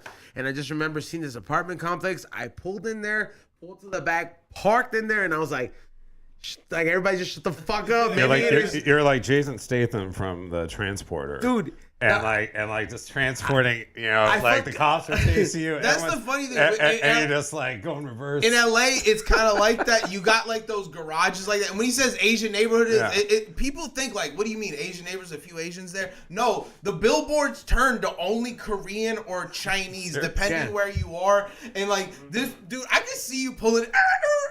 Like, bro, in a 1998 Ford Taurus, that's bro. More Batman shit. That's a Fast and Furious downtown LA. That shit will make. I was like, Koreatown shit. that shit was. It was like warehouse drift. It was like it was like by this like hospital area. It's like there's like half Asian and like I forgot. It's like literally by Alhambra, El Sereno, right? No. It's in LA. It's like by not Mount St. Mary's, but like it's like one of these like Catholic high schools.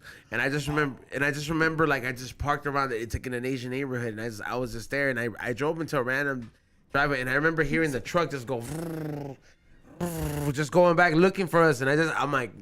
Fuck up, just pretend you're and just hope none of these tenants wake up. After you hear the truck go, we're like, I just remember like my cousin, I was like, please don't tell your dad because he's gonna tell my mom. So, like and it's just, to this day, every time there's like a family reunion, I talk to my girl cousin. I was like, do you remember that fucking time? And then she's like, yeah, you almost fucking got us killed, you stupid asshole. That's what that phone story is going to be with you and your boy. I'm telling you, bro. He's going to say in a few years, remember when I put your phone number out? He's going to be like, you guys are going to be like, that shit was funny. It's not funny now. I'm telling you. It's not funny. It's like when you it's funny now. Like I'm enjoying that he's not here, but you know. It's like one time, like I busted a lick. I tried stealing some shit, and I got caught down the street, and this motherfucker like was whipping my ass. I didn't think it was funny then, but I thought it was funny now that like I ended like. I think it's when I tell this, it's not that funny. I actually got my head split. But sometimes things are funny when you tell them later. It was funny on stage. Now when I say it out loud, it doesn't sound funny without saying the whole setup. Have you ever stole, Bart? When you were a kid, did you try stealing?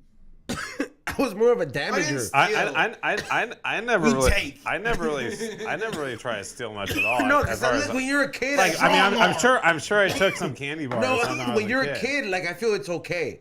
Because like it's a life lesson. No, I'm just saying. Like if you're a 30-year-old man and this is your first time stealing, that you know fucking better, you piece of trash. You know what I mean? Yeah. I can't recall stealing anything because, I mean, you know, I just didn't usually I was either working. I mean, I worked since I was like 15. So like prior to that, my parents probably bought me most of my stuff. But after that, like parents are like, oh, you're working. You buy everything, so that was my thing. So you just worked. Age 16, I got a job. You worked and you made money. You bought stuff, and I remember back when we worked at the grocery store. I had to stop all these thieves, dude. I'll never forget when I had to like. Well, you like that kid in Home Alone who was like, Jimmy, stop him, bro. You have no clue. I'll never forget the time I had to tackle a dude that had like $600 worth of seafood and meat in his pants as he was leaving the place, and the manager's like, grab him. And I grabbed that fool, and we're rolling around outside, and all this meat and seafood is just everywhere, all over my. Oh, it was just smelled great, I'm sure. Oh, it was great. It was a great experience when I was like 16 years old, fucking trying to stop. But did your parents find out? Did your parents find out? What? That I stopped this this guy from stealing? Yeah, dude. They thought it was. I mean, it was. Back then, that was when you could do stuff like that. Nowadays, you can't do nothing. Can't do anything like that. That was like a felony to steal. I remember my manager staked this guy out. If I was a security guard, if I was like a security guard at like a grocery store and there was like you know homeless people coming in causing havoc, I would be like that one dude that would be like, this is my goal to become viral every time there's a chance. So I'd be like, I'm gonna go to jail, but it's California, and the piece of shit DA is gonna let me out in 14 hours, but I'm gonna beat the shit out of this asshole trying to steal this bread. Yeah, we see that. Remember that security? Like I'm gonna be looking at like Jackie Chan moves, be like, yo, can I like bounce off the wall and flying kick this motherfucker? like I'd be trying all the moves that dude from Detroit does, that black dude that's buff. It looks like a buff potato head. Holy shit, what about the Liver King? Oh yeah, all right, hold on. Thank you for bringing that up. All right, look, before we get into the super chats. I don't understand every time like certain motherfuckers like the Danville's area and type get really popular and get away with it. If you get away with it, by all means, I'm going to believe everything that has been told about you. But if you get caught in a scandal, very much like the current quote unquote Liver King. This motherfucker, all right, look, by the way, this fool he got the interview at Adam 22. He's doing everything. He got known for being that dude that's selling this like natural life, fucking eating raw meat.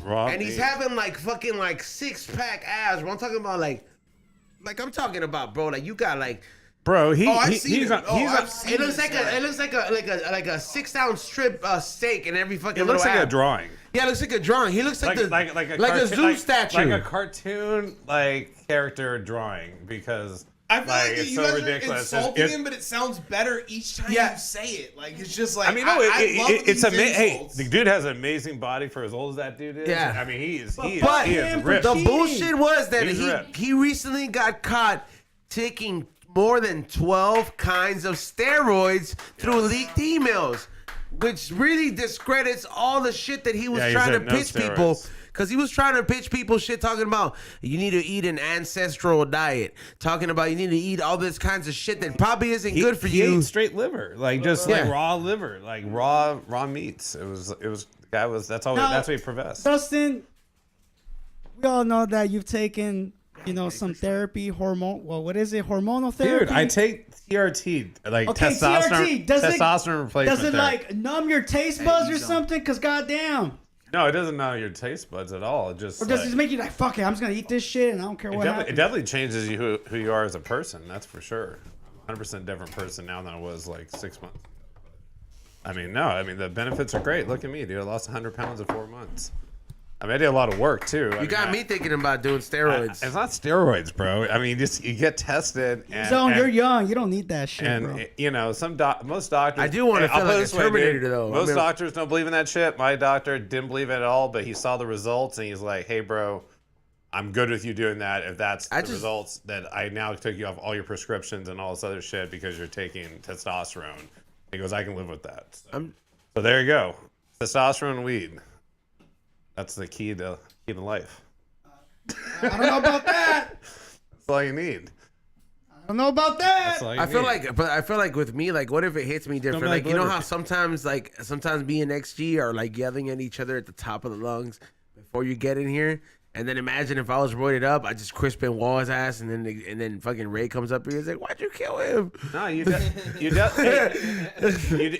definitely have more of a temper. I definitely have to like kind of like I'm not necessarily a very chill motherfucker. I'm like the kind of cat that like, "Hey, fool, I said stop petting me." I know. you're like. No, I feel that. You don't want people to get too close. Yeah, like it's like, "Hey, fool, I'm gonna tell you one time. I said stop petting me, all right?" Like. I feel that, bro. My buddy does massage therapy. He's like, "You should get a massage." I'm like, "Nah, fool, what?" Like, it's weird because he's a comic too. He's a comic too, and he always like, "You should get some massage therapy." I'm like, "No, bro, what the fuck are you talking about?" I grew up in the '90s, man. We're different. Like, like we can't just sit there and fucking do weird things. Like, you can't sing the girl part of a song. The other day I was singing the girl part of the freaking. What's the song? Dude, I'll start treating Old Dirty Bastard and Mariah Carey. I was singing the girl part. Like, that's the one in the girl rush hour. I got your money. No. And then just my homie's looking at me like, "What are you singing the girl part way too hard, bro?" And I'm like, "Shit, I don't know." Like, we grew up different. I get you, bro. I feel you. I'll go back to rolling. No, I would literally feel like like if I took steroids, like all of a sudden, like not steroids, bro. I would start. It's not steroids. I will start treating XG like the little brother from mid-90s. I'm gonna make a phone. You know what I mean? Like you remember the big brother from mid-90s? How we treated the little bro from the mid-90s? Just start beating him up. That'd be every time before we start. Listen. So I'm actually start. Hey, look, you see me now. So I'm gonna start. You remembered it, right? I'm gonna start weightlifting now. Now that I'm on these steroids, as you claim, and we'll see what happens. But I've only been like walking and doing cardio to try to lose the weight. But now we'll see how much steroids are actually in here, and maybe I'll be like the new Liver King, the Dr. Green Thumb. High and hungry Liver King, who knows? If you turn into Liver King, I won't be doing 12 steroids. Dude, if you turn into Liver King, I'm doing steroids for sure too. at least for a year, so I can have like. We all have the 6-pack abs one day. And then I think that would be enough to convince Be Real. Like he'd be like, "Yeah, you know what? I'll be down." He'd be down. Well, if TRT isn't exactly a steroid, as some doctors claim, it's still a performance enhancer. That's fine. And in some sports, I'm not in sports. Not allowed. I'm not in sports. I know you're not in sports. The only sport I'm in. But you're in the sport of life. I'm in the sport of like barbecue. not being 335 pounds and trying to What happens That's if a you good put sport, TRT bro. on, You ever like, known inject fools on TRT? steroids though? Huh? What if I have. you inject Yeah, TRT? isn't it? They're hella like they're not the way you think they are. It's just like Everything's a competition to those fools. yeah. Yeah. I I mean, was just like Bartz is competitive, but like he hasn't been to the point he was like, yo, I bet you I could chew gum faster than you. Yeah, he Fuck you. tried to compete with Be Real on there the other day. damn. That What? one day. No, that was we were all competing because of the watch. The watch just motivated everybody to stop being a fat fuck. We're competing every day on the watch, whether we know it or not. Yeah, like sometimes I look at it. I look at That's a shit- natural thing. That's Dude, happening dude, regardless. hey, I'll tell you this: if I hadn't eaten one of these mushrooms last night, I totally was gonna go down and do a walk last Let's night. eat one, dog. No, not now. Why not? We're No, gonna I'm eat good. soup. Dude, I'm good on the mushrooms, but Put the mushroom in the soup. yeah, you want some right here? Fuck, I don't know, maybe. There Why you not? go. There you go. But you won't take it. So I ate one last night. I traded a turkey for those. That's how I got those shrooms. One of my customers. Traded a turkey. Oh, Yeah, I would have taken that turkey, damn it! What the fuck? One of my customers. No, that's the Give me second. another beer, damn it. On the second load. Oh, which one you like want? after Thanksgiving when I cooked a bunch more turkeys. Like I had all these turkeys. yet? That's where the soup's from because from this I cooked all these turkeys. That's how I made the turkey soup. We're gonna turkey pot pie soups later. But anyways, yeah. So I traded a turkey and the customer Julio he gave me the rooms. Still want your tips from me. Yeah, that's where they came from. Trading shrooms for turkeys. That's Bartz Barbecue. That works. That's how we roll. Could you ever be one of those motherfuckers that has chickens and then you kill them? Kill my Bro, own are you kidding me? oh. That's my ancestors. Like, you know what I mean? Filipinos and Sicilians. They're like, that's how they test that's you're a- a that's man. every- that's every Snap bite its some neck. of the- Do it. That's every But by some motherfucker that'll be like, yo, Do it's it. like we're gonna cut the fucking pig in his Sith neck. Lord shit. And if you got some bad juju, every Santeria meeting. But like, yo, it's I don't know. Like to me, like I don't know. I just like if I See, had. I go through so much meat, dude. I'd have to kill so many fucking chickens, dude. I mean, You believe some, like, I'd be Santeria killing type chicken- stuff, I'd be too? killing chickens all day. I'm Sicilian. I believe Stregia. It's like the old religion. It's like witchcraft type stuff, but it's also Catholic at the same time. I don't know. It's weird. Yeah, like how they're just the fuck like, can it's it be cool. Catholic Bro, at that you know what I'm point? saying? They're like la vecchia religione. It's like the old religion. La vecchia. wouldn't associate like the old Catholicism. religion, like religion. Yeah, no, I wouldn't either, but apparently Sicilians do, and I do. So yeah, I for guess sure. I would. I do. Yeah, huh? I don't know. What's your favorite Italian film? My favorite Italian film is Cinema Italian Paradiso. based. A Bronx Tale. Oh yeah, I've seen that. I like, yeah, because it's Sicilian. It's like it was kind of in the area where my mom's from, so like I like that. My mom's from Campo Felice di Rocella, which is like kind of near Palermo, but they're like the mountain people that like even the Corleones are like these fucking mountain people are crazy. So like it's just. Italian soccer club. I mean, when it comes to soccer, I just got into it now. To you be got honest into with you, I like anyone that like I rep LA, bro, like to the fullest. Like when I go anywhere in this country. Go to an LAFC game with us then. Oh, LAFC is my fucking team, bro. I'll roll with you for sure. I'll bring you next time. Oh hell yeah, man, let's do Next it. season. We're going in. Oh, dude, We're that- taking that's up my 10 team. seats, motherfuckers, for like, yeah, for real. Yeah, We're Whole showing up fucking there row, with, huh? fuck yeah, bro. I was like right there I behind got B-Real. kicked out of a Raiders game because I was repping too hard. They were just like, bro, chill. And I'm like, no, tell these bitches go back to San Diego. Like, I was losing it. I need to chill sometimes. Next, what is it? All right, let's get into the super chats. Oh, well, you know what? Before we get into the super chats, let me go ahead and tell you guys.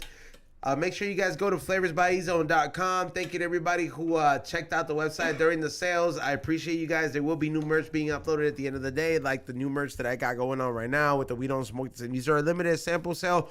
There will be more variety of these available, but it's limited. And I also got some maybe one-of-ones with collaborations with 8+ products. So make sure you guys check them out. If those do sell, then you guys will be having more of them. And that just lets us know. And also, make sure you guys get your tickets on Eventbrite. Go to our Instagram, wdsts, what is it, official on Instagram, or whatever it is. And what is it? Make sure you guys check the link in the bio, buy tickets, and use the code word PIXA, like Xavier would say it, PIXCA, and save yourself some money. That way, there's only like about less than 24 tickets left. We will have security and a whole little stamp verification code, so you guys know. Please show up early because I will have a few vendors on deck. I see a love story with you and Xavier here, man. This sounds beautiful. Like you guys, I like it. Sometimes I'm for a bromance. I'm man. for a good one. Like, you know, there's a thin love. There's a thin line between love and hate, bro. Yeah, no, that's called marriage, bro. I've been there. Between love and hate. All right, let's get into the super chats. There is a giveaway going out. Dun, dun, dun. Saudi Arabia, please take those Mexican towers down. Damn. Oh man. So Xavier can come in here with a broken spirit. All right, here we go. First one, J Mac C, 10 Canadian dollar. What's up, fools? A, pour one out and treat yourself. All right, look, fool, I drank like 3 beers already, so one of them is cheer to you. I'm drinking another one. Not just 3 beers, 3 tall cans. Shit. Those are good ass beers. So, Hey, I'm glad they're only like. when's the last time we drank fucking craft beer? Like, it's been a while, bro. It has been a fucking while. This shit's way stronger than. Yeah. Cheers, my brother. Cheers. Next one, Randy Savage, $2. What up, homies? Bartz, Yeah. come to Houston Rodeo Cook-Off. Who's that? Dude, I'd love Randy to. Savage. I'd love to, but I'm gonna be really busy now since I actually have a permanent spot. Yeah. Like in Lomita at the Lomita Ale House. So, yeah, so I'd love to, but I hopefully I'll be cooking. So can you smoke your own They brisket swap the there? restaurant? What? Can you smoke your own stuff there, or you're working for like some dude or some establishment?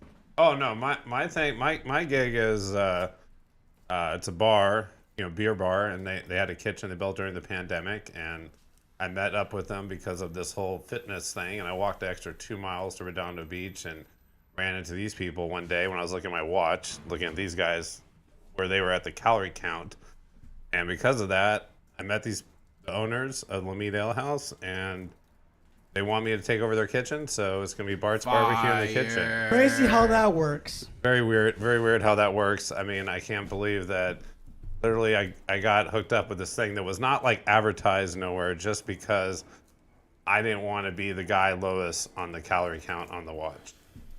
Like that was how I got a spot. I was moving to Florida. I was out of here.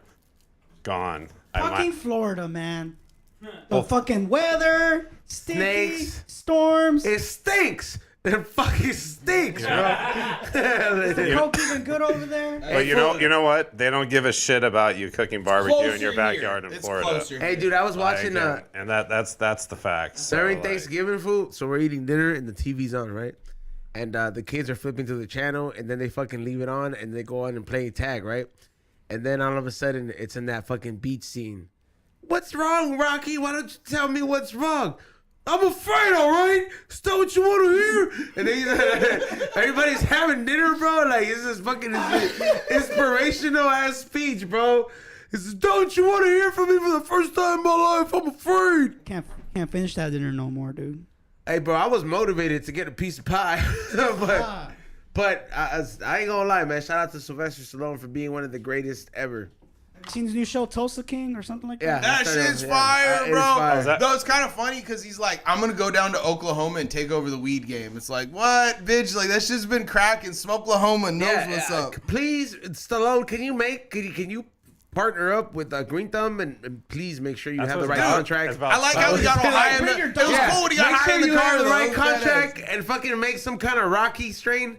But like I said, you get high and sound like me. Insane Rocky knockout. I don't fucking know, but you might want to partner up with Green Thumb. But like I said, Rocky knockout. Nice. But like I said, bring your guard dogs.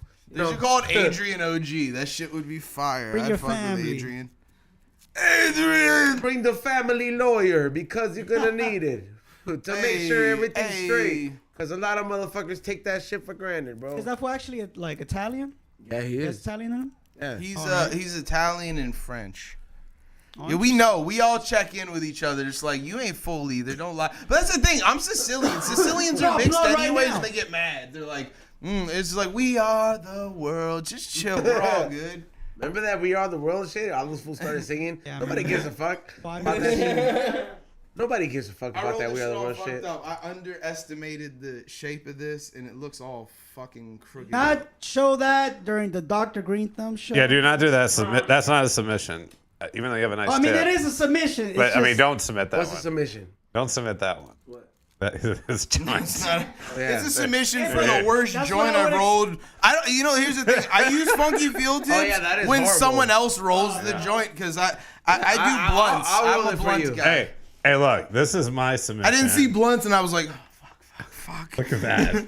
That's how Here. sad I am. Hold on. And I hang No, out it's here all all good, the my boy. time. Scoop that weed up and I'll roll it for you with that tip here. Oh, I don't like that. It sounds fucking like, bro. Nah, that's just like, trust. here, I'll take the. No, bro, you don't bitch me like that. No, we ain't doing that, homie. I'll just push it forward. Fine then, I'll roll Hey. one for you then. Hey, look, I have, love you. Thank you, I have no E-Zone, problem. but don't rolling one bitch for me you. like Well, that. thank you, my boy. E-Zone, for rolling my joints because see, they smoke great. I didn't mean that. for You know, anybody who's had a joint. actually, Eton and Pedro. I pushed it for. That's all it was. might- It wasn't might far enough. need to, Dude, I don't know how to. I don't know. There might be a competition there. My buddy E-Zone's rolls the are pretty joints. good.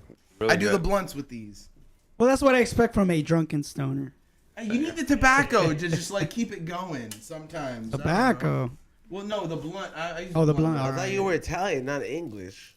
Italians smoke cigarettes while we shit, man. Cheerio, mate. We smoke while we're eating. We'll put it out in the spaghetti sauce at the end. Fuck Nice. it.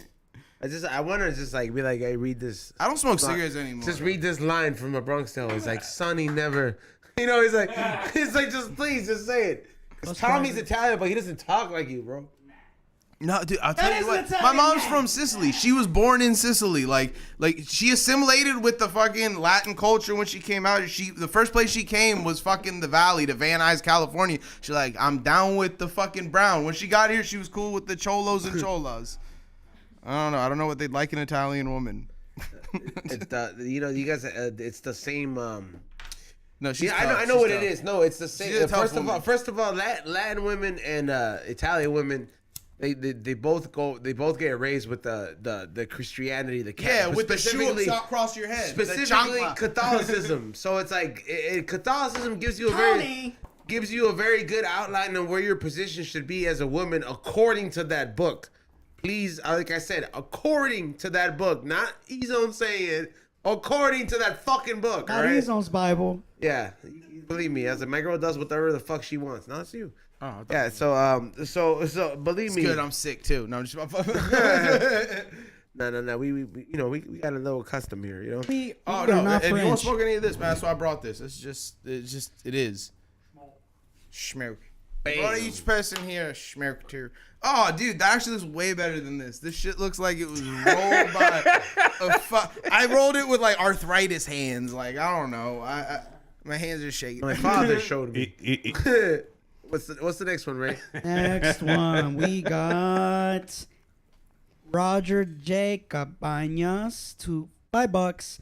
What up? We don't smoke the same. Congrats on the new Lomita spot, Oh, Dustin. nice. Thank you. What's the schedule like? So like right now, December is just like, the breaking in part, So I'm gonna be there on the next 3 weekends, and then either follow me on Instagram, random days we're gonna be there for like parties they have and stuff like that. So it's gonna be probably like 7 or 8 times in December. But then January was where we're gonna do like the real kind of launch of what we're doing, and that's kind of where the Smokefest 3 might come into effect. We might do our own private Smokefest 3 and You should shoot up TRT on Smokefest 3, dude. do what? Yeah, you Shoot should up shoot up TRT? TRT on stage. Why would you want to see me shoot up? If you want to see Bartz shoot up TRT, let us know in the fucking chat room. Do not. What if they sell out though completely for real this time? You're like, yo, 300 tickets. No, we're not doing. No. I'm saying we're gonna do a smoke fest where you just invite people, but it won't be a charged event. We're gonna get sponsors and stuff like that. So we'll do it at the brewery, in January, and then that's when we release like our real like dates. We're gonna be open. So I think it's gonna be like 4 days, like Thursday, Friday, Saturday, Sunday in January, and maybe Taco Tuesdays on Tuesday, and then from there we might go more days. What's the hardest meat to barbecue? I don't know much. Like about wieners. Like the most time, or no, like I mean like difficulty. Which meat has the easiest margin for error? You're saying for you to do it, or for no me margin for error in general? I don't make mistakes. They're all perfect. Come on. I love it. I'll tell you what. I mean, Calm down, Carrot Top. I mean, seriously. I can't, because a lot of times selling whole briskets to people, and I know they're all done good, really good. I mean, the hardest meat. Well, to judge out of a critic's opinion, the hardest, you know what I mean? The like, hardest you know what meat I'm to learn. That's how all to, I'm saying. The hardest meat to learn how From to a cook, critic's people opinion. think is brisket. Brisket's like the hardest one. People and you're think the master. I can't. But I mean, D-Real calls me the brisket king, so like I guess that's what I am. So, you know, I'm popping up with you, bro. I'm so excited. I'm really good at brisket. I like cooking. You sound brisket. like Popeye. I am what I am. Thanks, dude. I appreciate it.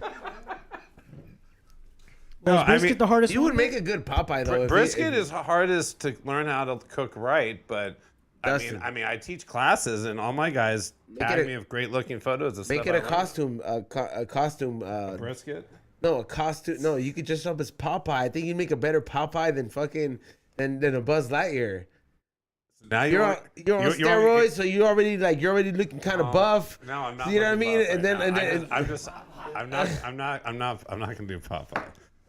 Then you can but I will. I could have a big. Do the one eye. I will tell you this. I will do some sort of event at my new spot, and I'll dress up as Buzz Lightyear for that event, whatever it is. We'll figure out in the future. But in January, you have a Buzz Lightyear-esque. No, they want me to be. Oh my God! It's like if you dress up as Popeye, I dress up as Bruce, bro. I dress up and just show up. We could do a barbecue sale. Pluto. I'm sorry, no, the dude with the beard, the bigger one. One who would fight him all the time. Pluto. Don't be Buzz Lightyear. Be buzzed and lightheaded. I'm telling you. All right. Well. Buzzed and lightheaded. One way or the other, we'll dress up as something and do an event. I wish people had odd-shaped heads so we could pull off the Hey Arnold fucking cast. People do have odd-shaped heads, but you shouldn't put it on display. It's not a freak horrible. show here. I ain't gonna lie, I'm never gonna forget that one time me and Raz dude were in fucking Vegas and we saw a shrunken head person and we thought for sure Area 51. And we went to the buffet and I was like, hey, fool, this big. The dude's head was really small. All right, Yo, I saw a Squid Billy before. All right, so Raz dude had been on acid and I had been on coke the whole night. I had he had wandered the strip and I was hanging out at Godfather's Club the whole night. So we linked up after a while, and then we're like, yo, we're hungry, so let's go to the buffet. This is like at 11:20 something. I remember we got up, we went down to the thing, and we were waiting for the VIP buffet because we had this room that was get your perks. And I remember we saw this lady, dude, and it freaked us out. Still to this day, I remember what she looks like. She had a shrunk, she was a tall bitch. Like picture a volleyball fucking body with the fucking shrunken head, bro. And I was like, no way. Yes, dude. No way. And you weren't tripping out. No, dude. And Raz dude and myself looked at each other and we're like, what the fuck's up with this lady? Like we're walking around and we're like, yo, let's walk away here to the telephone, the guest room is at, and we're looking at her from the side. We're like, yo, what the fuck's up? This isn't normal. And we're freaked out because we're still. How small was it? So half of your size head. It's a real condition. Is it really? Head. It's a real condition. Shrunken. It's a shrunken head condition, and it's a real thing. And I Googled it. I remember being. I feel like somebody's getting into the media. There's shrinking head people who are doing this. It's the government. No, okay, look, it's not shrunken head like the fucking savages and the Indians, had back in the day. It's just a smaller head compared to relatively your whole body. Gotcha. And I just remember it freaked us out because I was still coked out at the time, and then Raz dude was still on acid, and then we were just we ran and we hid. We're like, yo, this must be an Area 51 escapee. We're like, yo, let's watch it from afar. We didn't even go eat. We got scared. It was scary though. But what's the next one? Next one. What do we got? We got Cali Green Eyes 8-9, $2. Bartz, tell us about your deposit for Smoke Fest 2. About my deposit? That's what the question states. I don't even know what that means. What's up with it, bro? How much did it cost me to do Smoke Fest He's just 2? asking what your deposit the story around the deposit. I'm not saying how much, but like the. Why would they ask him this? Dude, I don't know. I had. I don't even know what they Hey, I'll mean, tell but- you, in order to make Smoke Fest 2 happen, I stole my 1966 Charger That's sad. Oh, man. for $20,000. This man took a.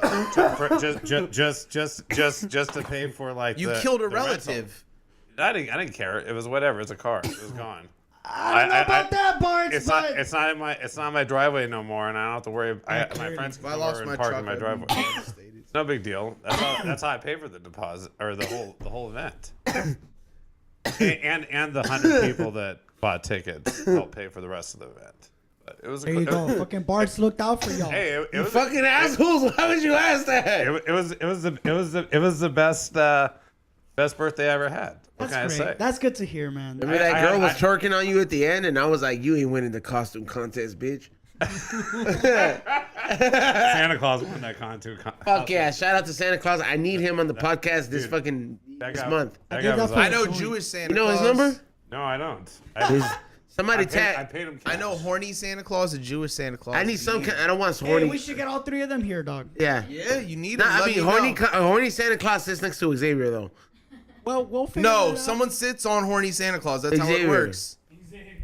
And then Jewish Santa Claus, he may not answer all your wishes, but he's a great man. gives you advice. He was chosen. I don't know. I that's what I know him as, is Jewish Santa Claus. I'm not saying this. This is what his sales pitch is. And Oy vey. Does he tell jokes like he's free. like what? He's free. That's what his sales pitch is too. He's a good guy. He's a good guy. No. Dude, I had like the most stoner Santa Does he Claus tell? Does he ever tell at like that Jewish Smoke jokes? Fest, Like dude. he's That like, guy was what's great. over 10 inches in Jewish? What this fool said was a Nothing. joke. You'll see. Oh, dude, this The kind guy, of jokes this guy's Phil Rosenthal ridiculous. has on his fucking food series. I don't want to give his bit away. And his fans don't let Xavier. I mean, don't let Ray and myself meet him. Oh, Fucking assholes. I guess they asked about the deposit because that burnt hole from the Marty missile that dropped in the turf in the back. Oh, with that guy. that's who what they're looked after like the a- deposit. Like, oh, dude, my homie. Hey, can we post that clip? Dude, my homie that owns a place is like, it's like a badge of courage because he was right there when it fucking happened. He's like, this is awesome, dude. By the way, fucking 1 pound joint dropped in the middle of the I'm gonna tell you guys this. my backyard. On December 10th, Xavier and myself will be dressing up as the Grinch and Santa Claus. All right. Yes. Yeah. So we will be dressing up and doing the live podcast. Steftone will be showing up as well. We will be having limited edition merch. Everybody liked the Peanuts gear. Shout out to Chili Millie for making those gears. So like, I got a shirt made, and I also got air fresheners made individually. Ray's smell like vanilla with his character. Steftone smells like cherry. She Candle made me off of Buster my- from off of No, my- the little character. You know how you have that little character doing the dance that she made? So yours smells like vanilla. Oh, all right, cool. Steph Jones smells like cherry. Mine smells like I believe it's like guava and strawberry. And Xavier smells like Paris Hilton. So what is it? You know, make sure you guys get those limited edition. What does that smell like? I'm gonna be Santa, of course. Yeah, everybody's asking. It's like, of course. Why do you have to ask that? Are you stupid? Yeah. What's the next one? Next one. For all the smart people. Xavier smells like trash. Matt Bongard. Matt Bongard, $5. Yo, E. Have you... This is what he said. Read it like he said it. Wrote it. Typed it. Yo, E. Have you the beer called Spotted Cow by New Glarus Brewery? Oh, that's a great Spotted Cow. I've seen it, but I haven't had it. But nonetheless, shit, send it to us. I'm gonna tell you guys. Listen, we got a fucking we got a new tree. It's an actual tree. Look, I can fucking. I like it. It's a real tree. That's my parents switched to a fake tree a few years ago, and It's a real tree, bro. Yeah. I can't believe that shit. You fucking rub it and it smells like pine. Smells great. Listen, The mess on the floor, though. it's okay. The cleaning people on Tuesday fucking take care of it. But the one thing I was gonna say is, if you guys want to send us an ornament to put on the tree, we're gonna be taking them all December long. We'll put it on there. We got the Mr. Potato headlights, so hopefully you guys will help us decorate it, and we'll keep shouting you guys out. Right now, we got Xavier's only girlfriend, Mrs. Barbie from 2015, and some holiday Disney party from 2002. Nice. Yeah. You know, I haven't got. It's only up from here. That's all I can say on the ornaments. I got a few I'll bring down for sure. Yeah, I'm just saying this is a collaborative tree, and it's only gonna get as pretty as our community can get. brisket ornament. You know, Oh man, that'd he be puts awesome. a piece of barbecue on a hook. I like somehow put a brisket in. If you put the little clear resin on it, Yeah. you can do that. They do that with Big Macs. Yo, Bartz, do you like Kraft's barbecue sauce? Crafts. You know the company Kraft. I don't know. Your barbecue sauce was a smash hit. I make my own sauce. I know, but you've tried all kinds of barbecue sauces. I mean, and shit. back in the day, I guess that's when you get at the grocery store. That's like the one that's like 99 cents. I don't know. Usually, like, hey, my favorite sauce, if you're gonna use just a sauce that's at the store, is to use that Sweet Baby Ray's. I love Sweet Baby. And Ray's. honestly, I use it on most of my shit, dude. I mean, I have my own barbecue sauce, but like my pork belly burn Where do you get that at? I just get like Costco business center. No, where do you get your barbecue sauce? I make my barbecue sauce, but I don't really sell a whole lot of that. I mean, it's not my thing right now. What's your style? But I on all my pork belly burn all the what? The question and also what'd the you say? answer, What'd you probably. I just said gay. I was And never mind. Anyways, yeah, I use the Sweet Baby Ray's on like my pork belly burn and like the pork ribs, just because it holds better in the heat when I like have to transport it than my own sauce. They use like a bunch of like corn syrup and shit in their sauce. That's interesting. So like it keeps that shiny color, you know, when I bring it down. Or if I use my sauce, it doesn't have corn syrup and all that chemicals they put in theirs, but theirs is good. Preservatives. Well, theirs is good. I mean, it'll finish at every event. It'll finish like wherever you bring it. It looks great that way, and that's like half the part about some of that stuff is like that shininess. Beauty of barbecue, Bring it's it all out. in the meat. It's you putting on the It's all about barbecue. that sauce has a beauty in itself too. It's all yeah. It just like has to look a certain way. Coagulation. Yeah. That tri-tip sauce that he gives you when you ordered it, like that sauce, I'm like you know, I was like, my family's used to eating like what is it, regular traditional turkey every year. Flank steak. And then I was like, then I bring that shit along, and then all my uncles are like, where the fuck did you get this? Because they're over here drinking, and they're just like, I never had nothing like this. Right. Yeah, and I was like, some of them, I don't know who it was, but was it still like medium rare when I gave it? I mean, when you got it. We put it in the oven on broil for like 20 minits, so it can like just heat up real quick, and then like got the juices going, and then nice. I don't know which one of my uncles took the fucking barbecue sauce, but I'm pretty sure I know who it was, but but he for sure like took it like just he was like, because he told me, he gave me props like 3 times. He was like, this, I was like, dude, I'm not the guy who made it. I just like, I know the guy. I'm like, you don't have Instagram, but this is him. So like, you know, like I'm telling him, and he took that. But that's pretty funny. But what's the next one? Let's get into them because we're almost out. We're almost out. We got Ralph Ramos by Bucks. What up, fam? On my way home from Vegas right now. Ooh. Watching the podcast. I see y'all next week at the live show. Thank you so much, Ralph Ramos. I'll see you there at December 10th, A+ Products. I will have a booth. Chili will have a booth. Shout out to Chili once again. And make sure you guys check that out. Get your tickets. Link in the We Don't Smoke the Same podcast bio. Next one. I'll be selling shirts like these that I'm going to give you guys. Throw me one. Check this one out. And this one's for you, bro. Oh, you're the shit, man. Appreciate you, bro. Here it is. Oh. Shirts like this. Oh, damn, this is clean. Look at this. A+, man. Oh, this is sick. This is a Jurassic Park, but like cute. A+, my man. Smells like bleach. No, I'm just From one paisano to another. I ain't gonna lie. I might wear this the next time I go. Up. Maybe, yeah, I'm not sure, but the next time I do a live event, I might wear this that day. Next one. Thank you so much, A+ Products. Next one. Shout out to A+ Products. This is Raz. $2. E-Zone on steroids. We'll have them running up gorillas. For sure, I would handle Xavier like I like a gorilla, so I'm probably not gonna do steroids. Next one. Mike Phillips Lakewood 562 $2. A trans man. Yo, Bartz. Any bad brisket stories? He'll answer that when we come back. Next Again, one time I fucking knocked over the Green Thumb fucking show. Just close your eyes and hear this voice. One time I knocked over the Green Thumb show and then I made a mess, so I just blacked out. The worst brisket story ever. Next one. T Press $2. Did a trans man attack you, E, because of XG's prank? A trans man? What is it? Who was this one?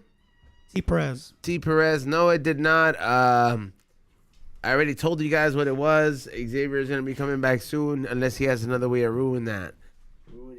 Next one. Mike Phillips. Yo, Bartz. Any bad brisket stories? Any bad brisket? Bad brisket stories. Any bad brisket stories? Brisket touched me. You mean like I guess like cooking? I guess that's what they're asking.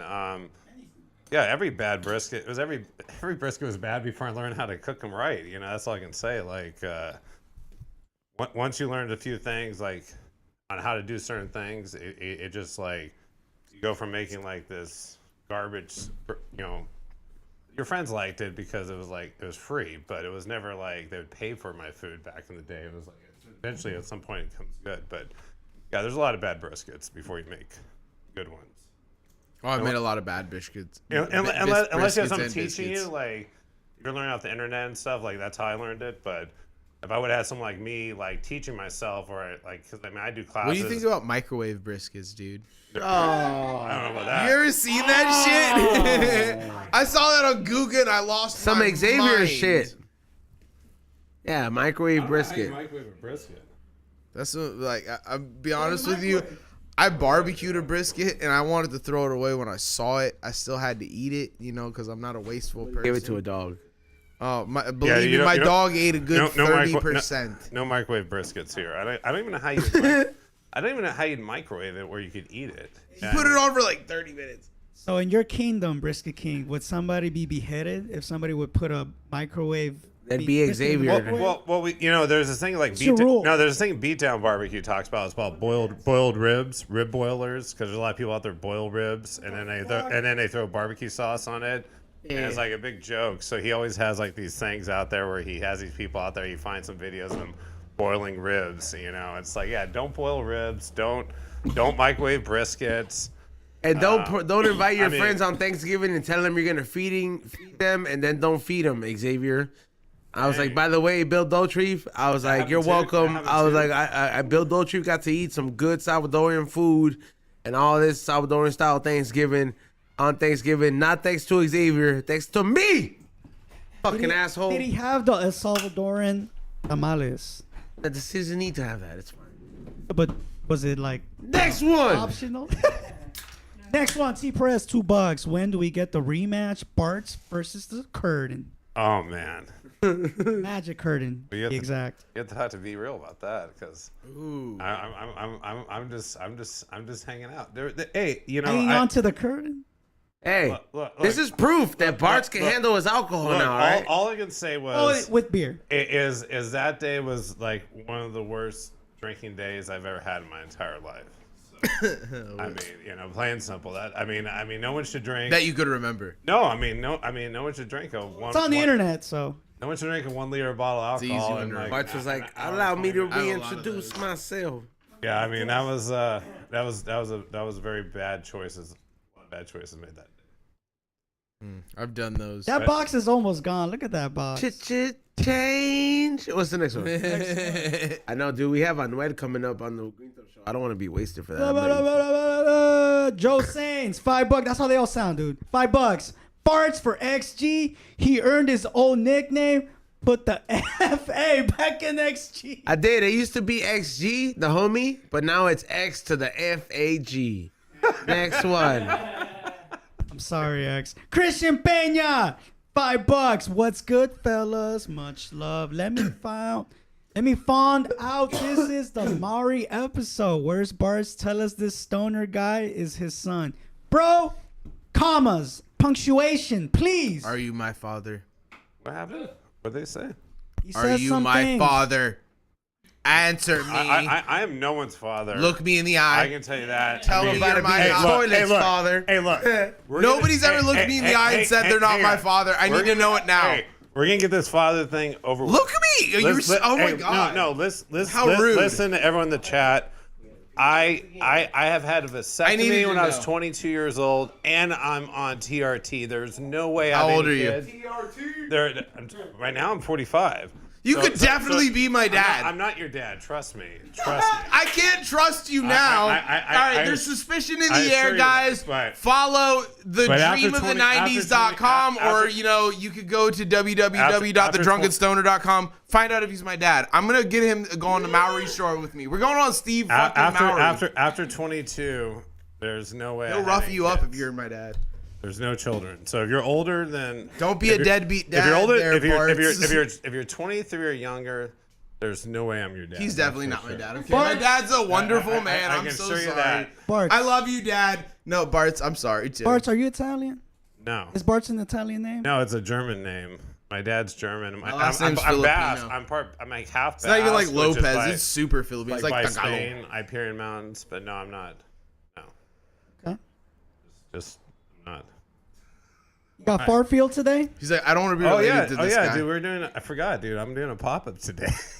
Hey, you're cooking that 20-pound smash burger. It's not even a smash burger at that point. No. There was I was trying to see how many people wanted to see that, and there wasn't enough votes to do the 20-pound. How tall is that smash burger, dude? It was on the table. Scale it. About a foot tall because. Can you scale it for us, please? Well, because it was like we had the. Oh my man, it's not that tall. It was about that tall. That's pretty fucking tall. It was about that tall. I can climb on that. No, we had the Marty missile next to it, and that was like over a foot tall. So we had like them side by side, and they were like, yeah, that was one of my best cooking feats that I didn't know I could actually do. I did no practice run on that thing. All I did is just said, hey, we got one run. We're gonna smash fucking 8 2.5-pound patties. Beef, all right. 2.5-pound patties with two pizza peels and a 40-pound kettle weight. Ooh. Like, I mean, that was like the most bizarre thing I've ever done. But my two friends and workers, they're like, all right, let's do it, bro. How many people got fed off of that burger? The party was like 30 people, and that's the thing. People thought we didn't eat it, but like we totally like cut it in all these slices and chunks, and it was part of the Thanksgiving Day meal. I mean, there was tons of food. People took a lot of food home, but I mean that burger was definitely ate. I mean, it was like half turkey, half Wagyu meat because it was kind of Thanksgiving, so we put the turkey in there. But it worked out. I mean, like I couldn't believe it. Like when I was so shocked when I cut into that thing. It was actually cooked all the way through and everything. It was like I told him. What were the condiments? Like a well done, medium? Oh, it was all well done. Yeah. I mean, I'm glad it was well done because it's turkey. Because you don't want you don't want to mess around with that. So. What were the condiments? No, it was just 8 2.5-pound patties on this 12-inch bun stacked up with all this. We put like fucking 15 slices of cheese on each patty. Oh, we had two. I had my grill. I had Low Key Burritos grill from his like burrito business. So we had these two big old plancha grills there, and we were like fucking plancha. We were fucking. Thanks, bro. I'm the Colton of the group here. You know, that's just how it rolls, dude. I got two Coltons. I got two Coltons. But he's more seasoned than you. All right. Well, anyways. Anyways, we had our two griddles out there, and we smashed all these burgers with kettlebells and pizza peels. Like, it was the craziest thing I've ever seen, and it actually worked. I mean, I was amazed. Like when the videos of me laughing, genuinely, I was shocked that this fucking worked. And then like when we cut it open, I thought it was gonna be raw in some spots. Like I didn't know what happened, but dude, the craziest thing about that burger. Dude, 2 hours after we cooked it, we started cutting the other half.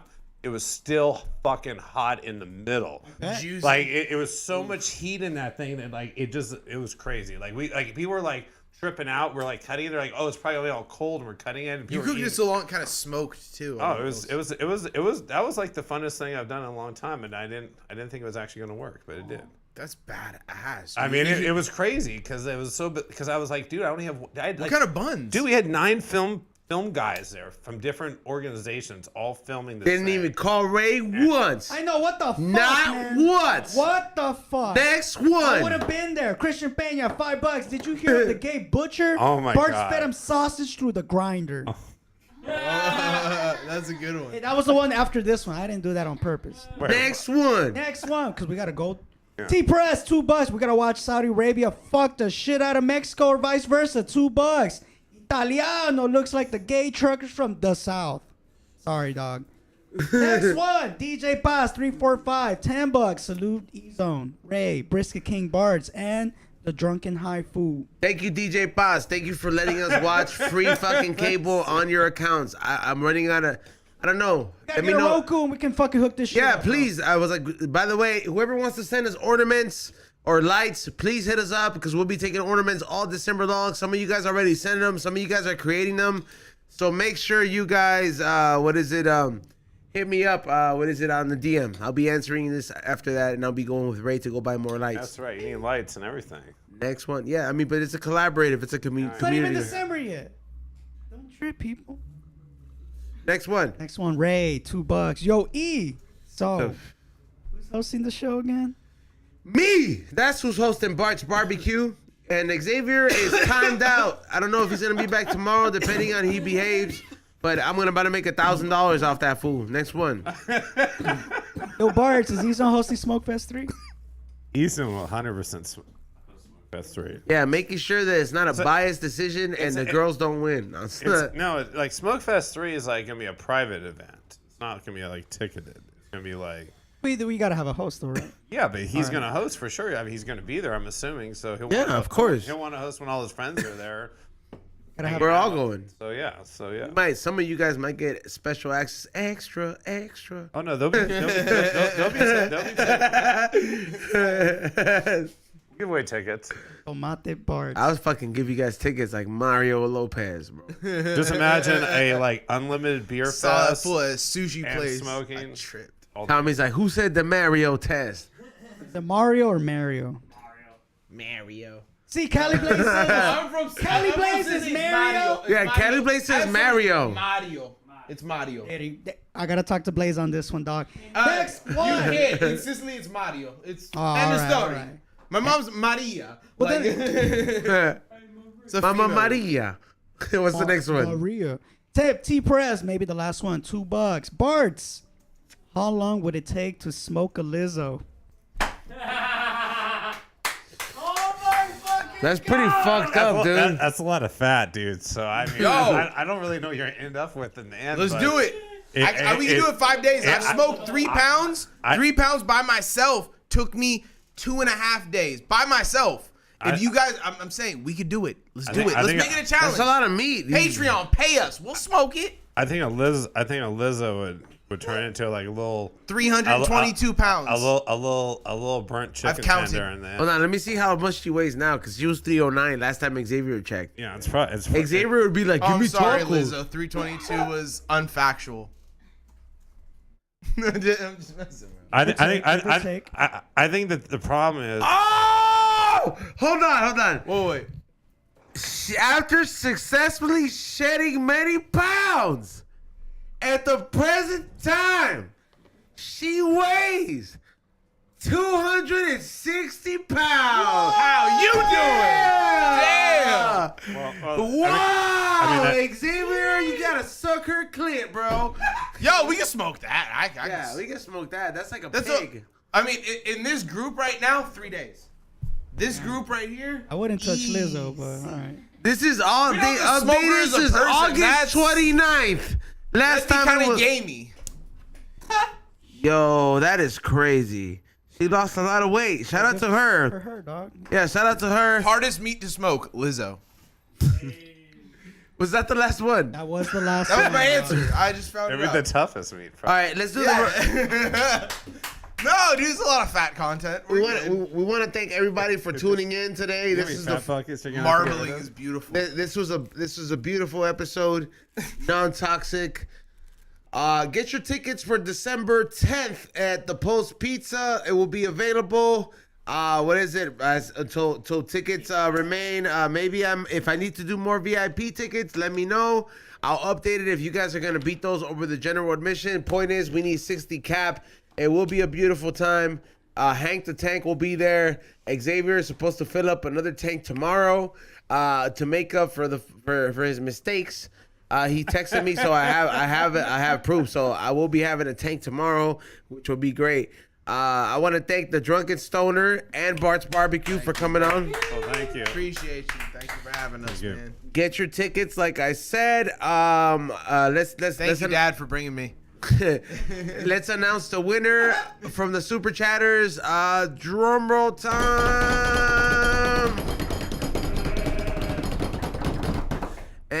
the winner is Look at that multitasking. Matt Bongard. Congratulations, Matt Bongard. You won the giveaway for today's episode. Make sure you DM me or hit me up at ezone@bereal.tv. I will be on later on the Dr. Green Thumb show. Bartz Barbecue, you got any shout outs? Yeah, so actually today I'm doing my last pop-up at a brewery of, I'm doing Farfield. So I'm doing the Wagyu Smash Burgers today from 5 o'clock till like 9 o'clock or until I'm sold out. It's my last one, hopefully at a brewery period, because starting Friday, I'll be at the Lomita Ale House doing food there on Friday, Saturday, Sunday for the next 3 weeks. And then other days will be announced on Instagram and a whole bunch more in January. And thanks, E-Zone, for having me on the show. That's been quite the experience. I didn't break anything today, so thank God. You know, I didn't do Godzilla mode. So You only broke silence, sir. Today I was well behaved, like usual. Behaved, Bartz. You know, that's what they were writing down there. Earlier, man, Bartz has behaved today. It's like, On my P's and Q's. yeah, it's like one day of a bad day, and Oh no! When it lives on camera, it lives forever. it's one day. It was a bad day. If I could go back, hey, all I can say. I won't even say this, but anyways, it was. Unfortunately, that incident had to happen in order for me to get the spot I'm at right now. So Thank God for that. so if that wouldn't have happened, I honestly, there's no way I would have had the spot I'm currently going to be at on the weekends. So I know that for a fact. So anyways, I mean, your barbecue is amazing. I've heard. I can't wait. It's fucking bomb, dude. we get soup. He's made Italian food and it's fucking bomb too, dog. I'm a burrito dude, though. Do you do burritos? He'll make a burrito if he has to. Low-key Burritos is the place to go for burritos. That's true. Low-key Burritos. Hey, shout out to Low-key Burritos. He's back on the streets. He got screwed over by his restaurant owners. So he's back on the streets, I think, this weekend. He's back on the streets. No, doing like They pop-ups. released this Doing maniac. pop-ups because he had this maniac business owner that wanted to fuck him over even after we told him that he was going to fuck Like him every over. other business owner. Well, that no, I've he got seen really, you before. know, so yeah, so there's no little cute burritos. You know at what? Sunset. It's all cool. I will be throwing pop-up events for High and Hungry next year. It's on my list to go. So there will be food vendors that I will be teaming up with at least once a month to do one pop-up event where you can come and get your High and Hungry meal. Hey, you know, if a High and Hungry meal is very much like the VIP packs, you don't want to miss out. Ray, shout outs. And also call that number up. That is my high school best friend. Call that number up and ask for El Señor Cachete. Damn. Next one. Hey. Next, shout out to Bartz. Thanks for coming through, man. I love that you're here. It's overdue. The Yeah. Stoner, the Drunken Stoner. Thanks for coming through, dog. Oh, thank you. I can't man. wait to appreciate you having me. show up to your comedy gigs, man. Looking Hey, forward yo, to come it. through anytime. You guys are welcome. You know, you guys drinks are on me. And let's get faded. We get high. We get drunk. You know, we have a good time. I'm telling you, it's a wild. My shows, you can't explain what happens. Like last time, I was so drunk, I didn't remember getting home from Palmdale, and the next day, Aaron Carter died in like Lancaster. I'm like, I think he went to the show. I think he was there. His last words were like, "The Drunken Stoner show was awesome," and then he killed himself. Like, oh no, I shouldn't have said that. I don't know. Hey, but that's what happened, dog. So follow me at Morning Shot Films, IG and YouTube. Follow my podcast, Morning Real. Tomorrow, I will put up the Philadelphia story. So, yeah. Shout out, thank you, Drunken Stoner, for coming on. Hey, thank Let them know where they can follow you at. People know. The Drunken Stoner on Instagram, and everything else, really. The Drunken Stoner, that's me. I mean, there's a lot of drunken stoners. I'm the Drunken Stoner. No, I'm kidding. We're all. That's why I got this name. Like, it's just like the every guy. Like, all in we the just same drink, we team. smoke. Yeah, we're like. That's how I got this. Just call me Stoner if you want to know me. Like, I mean, like. You don't need to know my name. It's cool. Like, anyways, guys, find me there every Mondays in Thousand Oaks at Eureka Brewing Company from 7 to 9 p.m. We're just rocking. My podcast is live on every platform, the Drunken Stoner Comedy Show. And then between Normandy and Western and Gardena every Tuesday. It's like a free for all. Come through on a Tuesday, tacos, fucking burritos, like fucking bomb beer. You just can't fucking beat a good time like this for free. Isn't it like a Korean barbecue taco thing that's there on Tuesdays? No, we got a different thing. Oh, now this shit is like it's like toxic. It'll get to you, bro. Yeah. Like you're infected. Xavier's environment. Once, you know what I'm saying? Like the comedy here is like, you know, I mean, if you can't make it to between Normandy and Western, I feel you. We got some energy here. It'll be a little bit different. It'll be fun. You could get high, you could get drunk, you could do your thing, but remember, this is the spot. Don't treat it different. People will know it. Same team. You know what I mean? We're all enjoy your environment, treat it respectfully, come through, and you will be respected. You'll end up being part of the family here.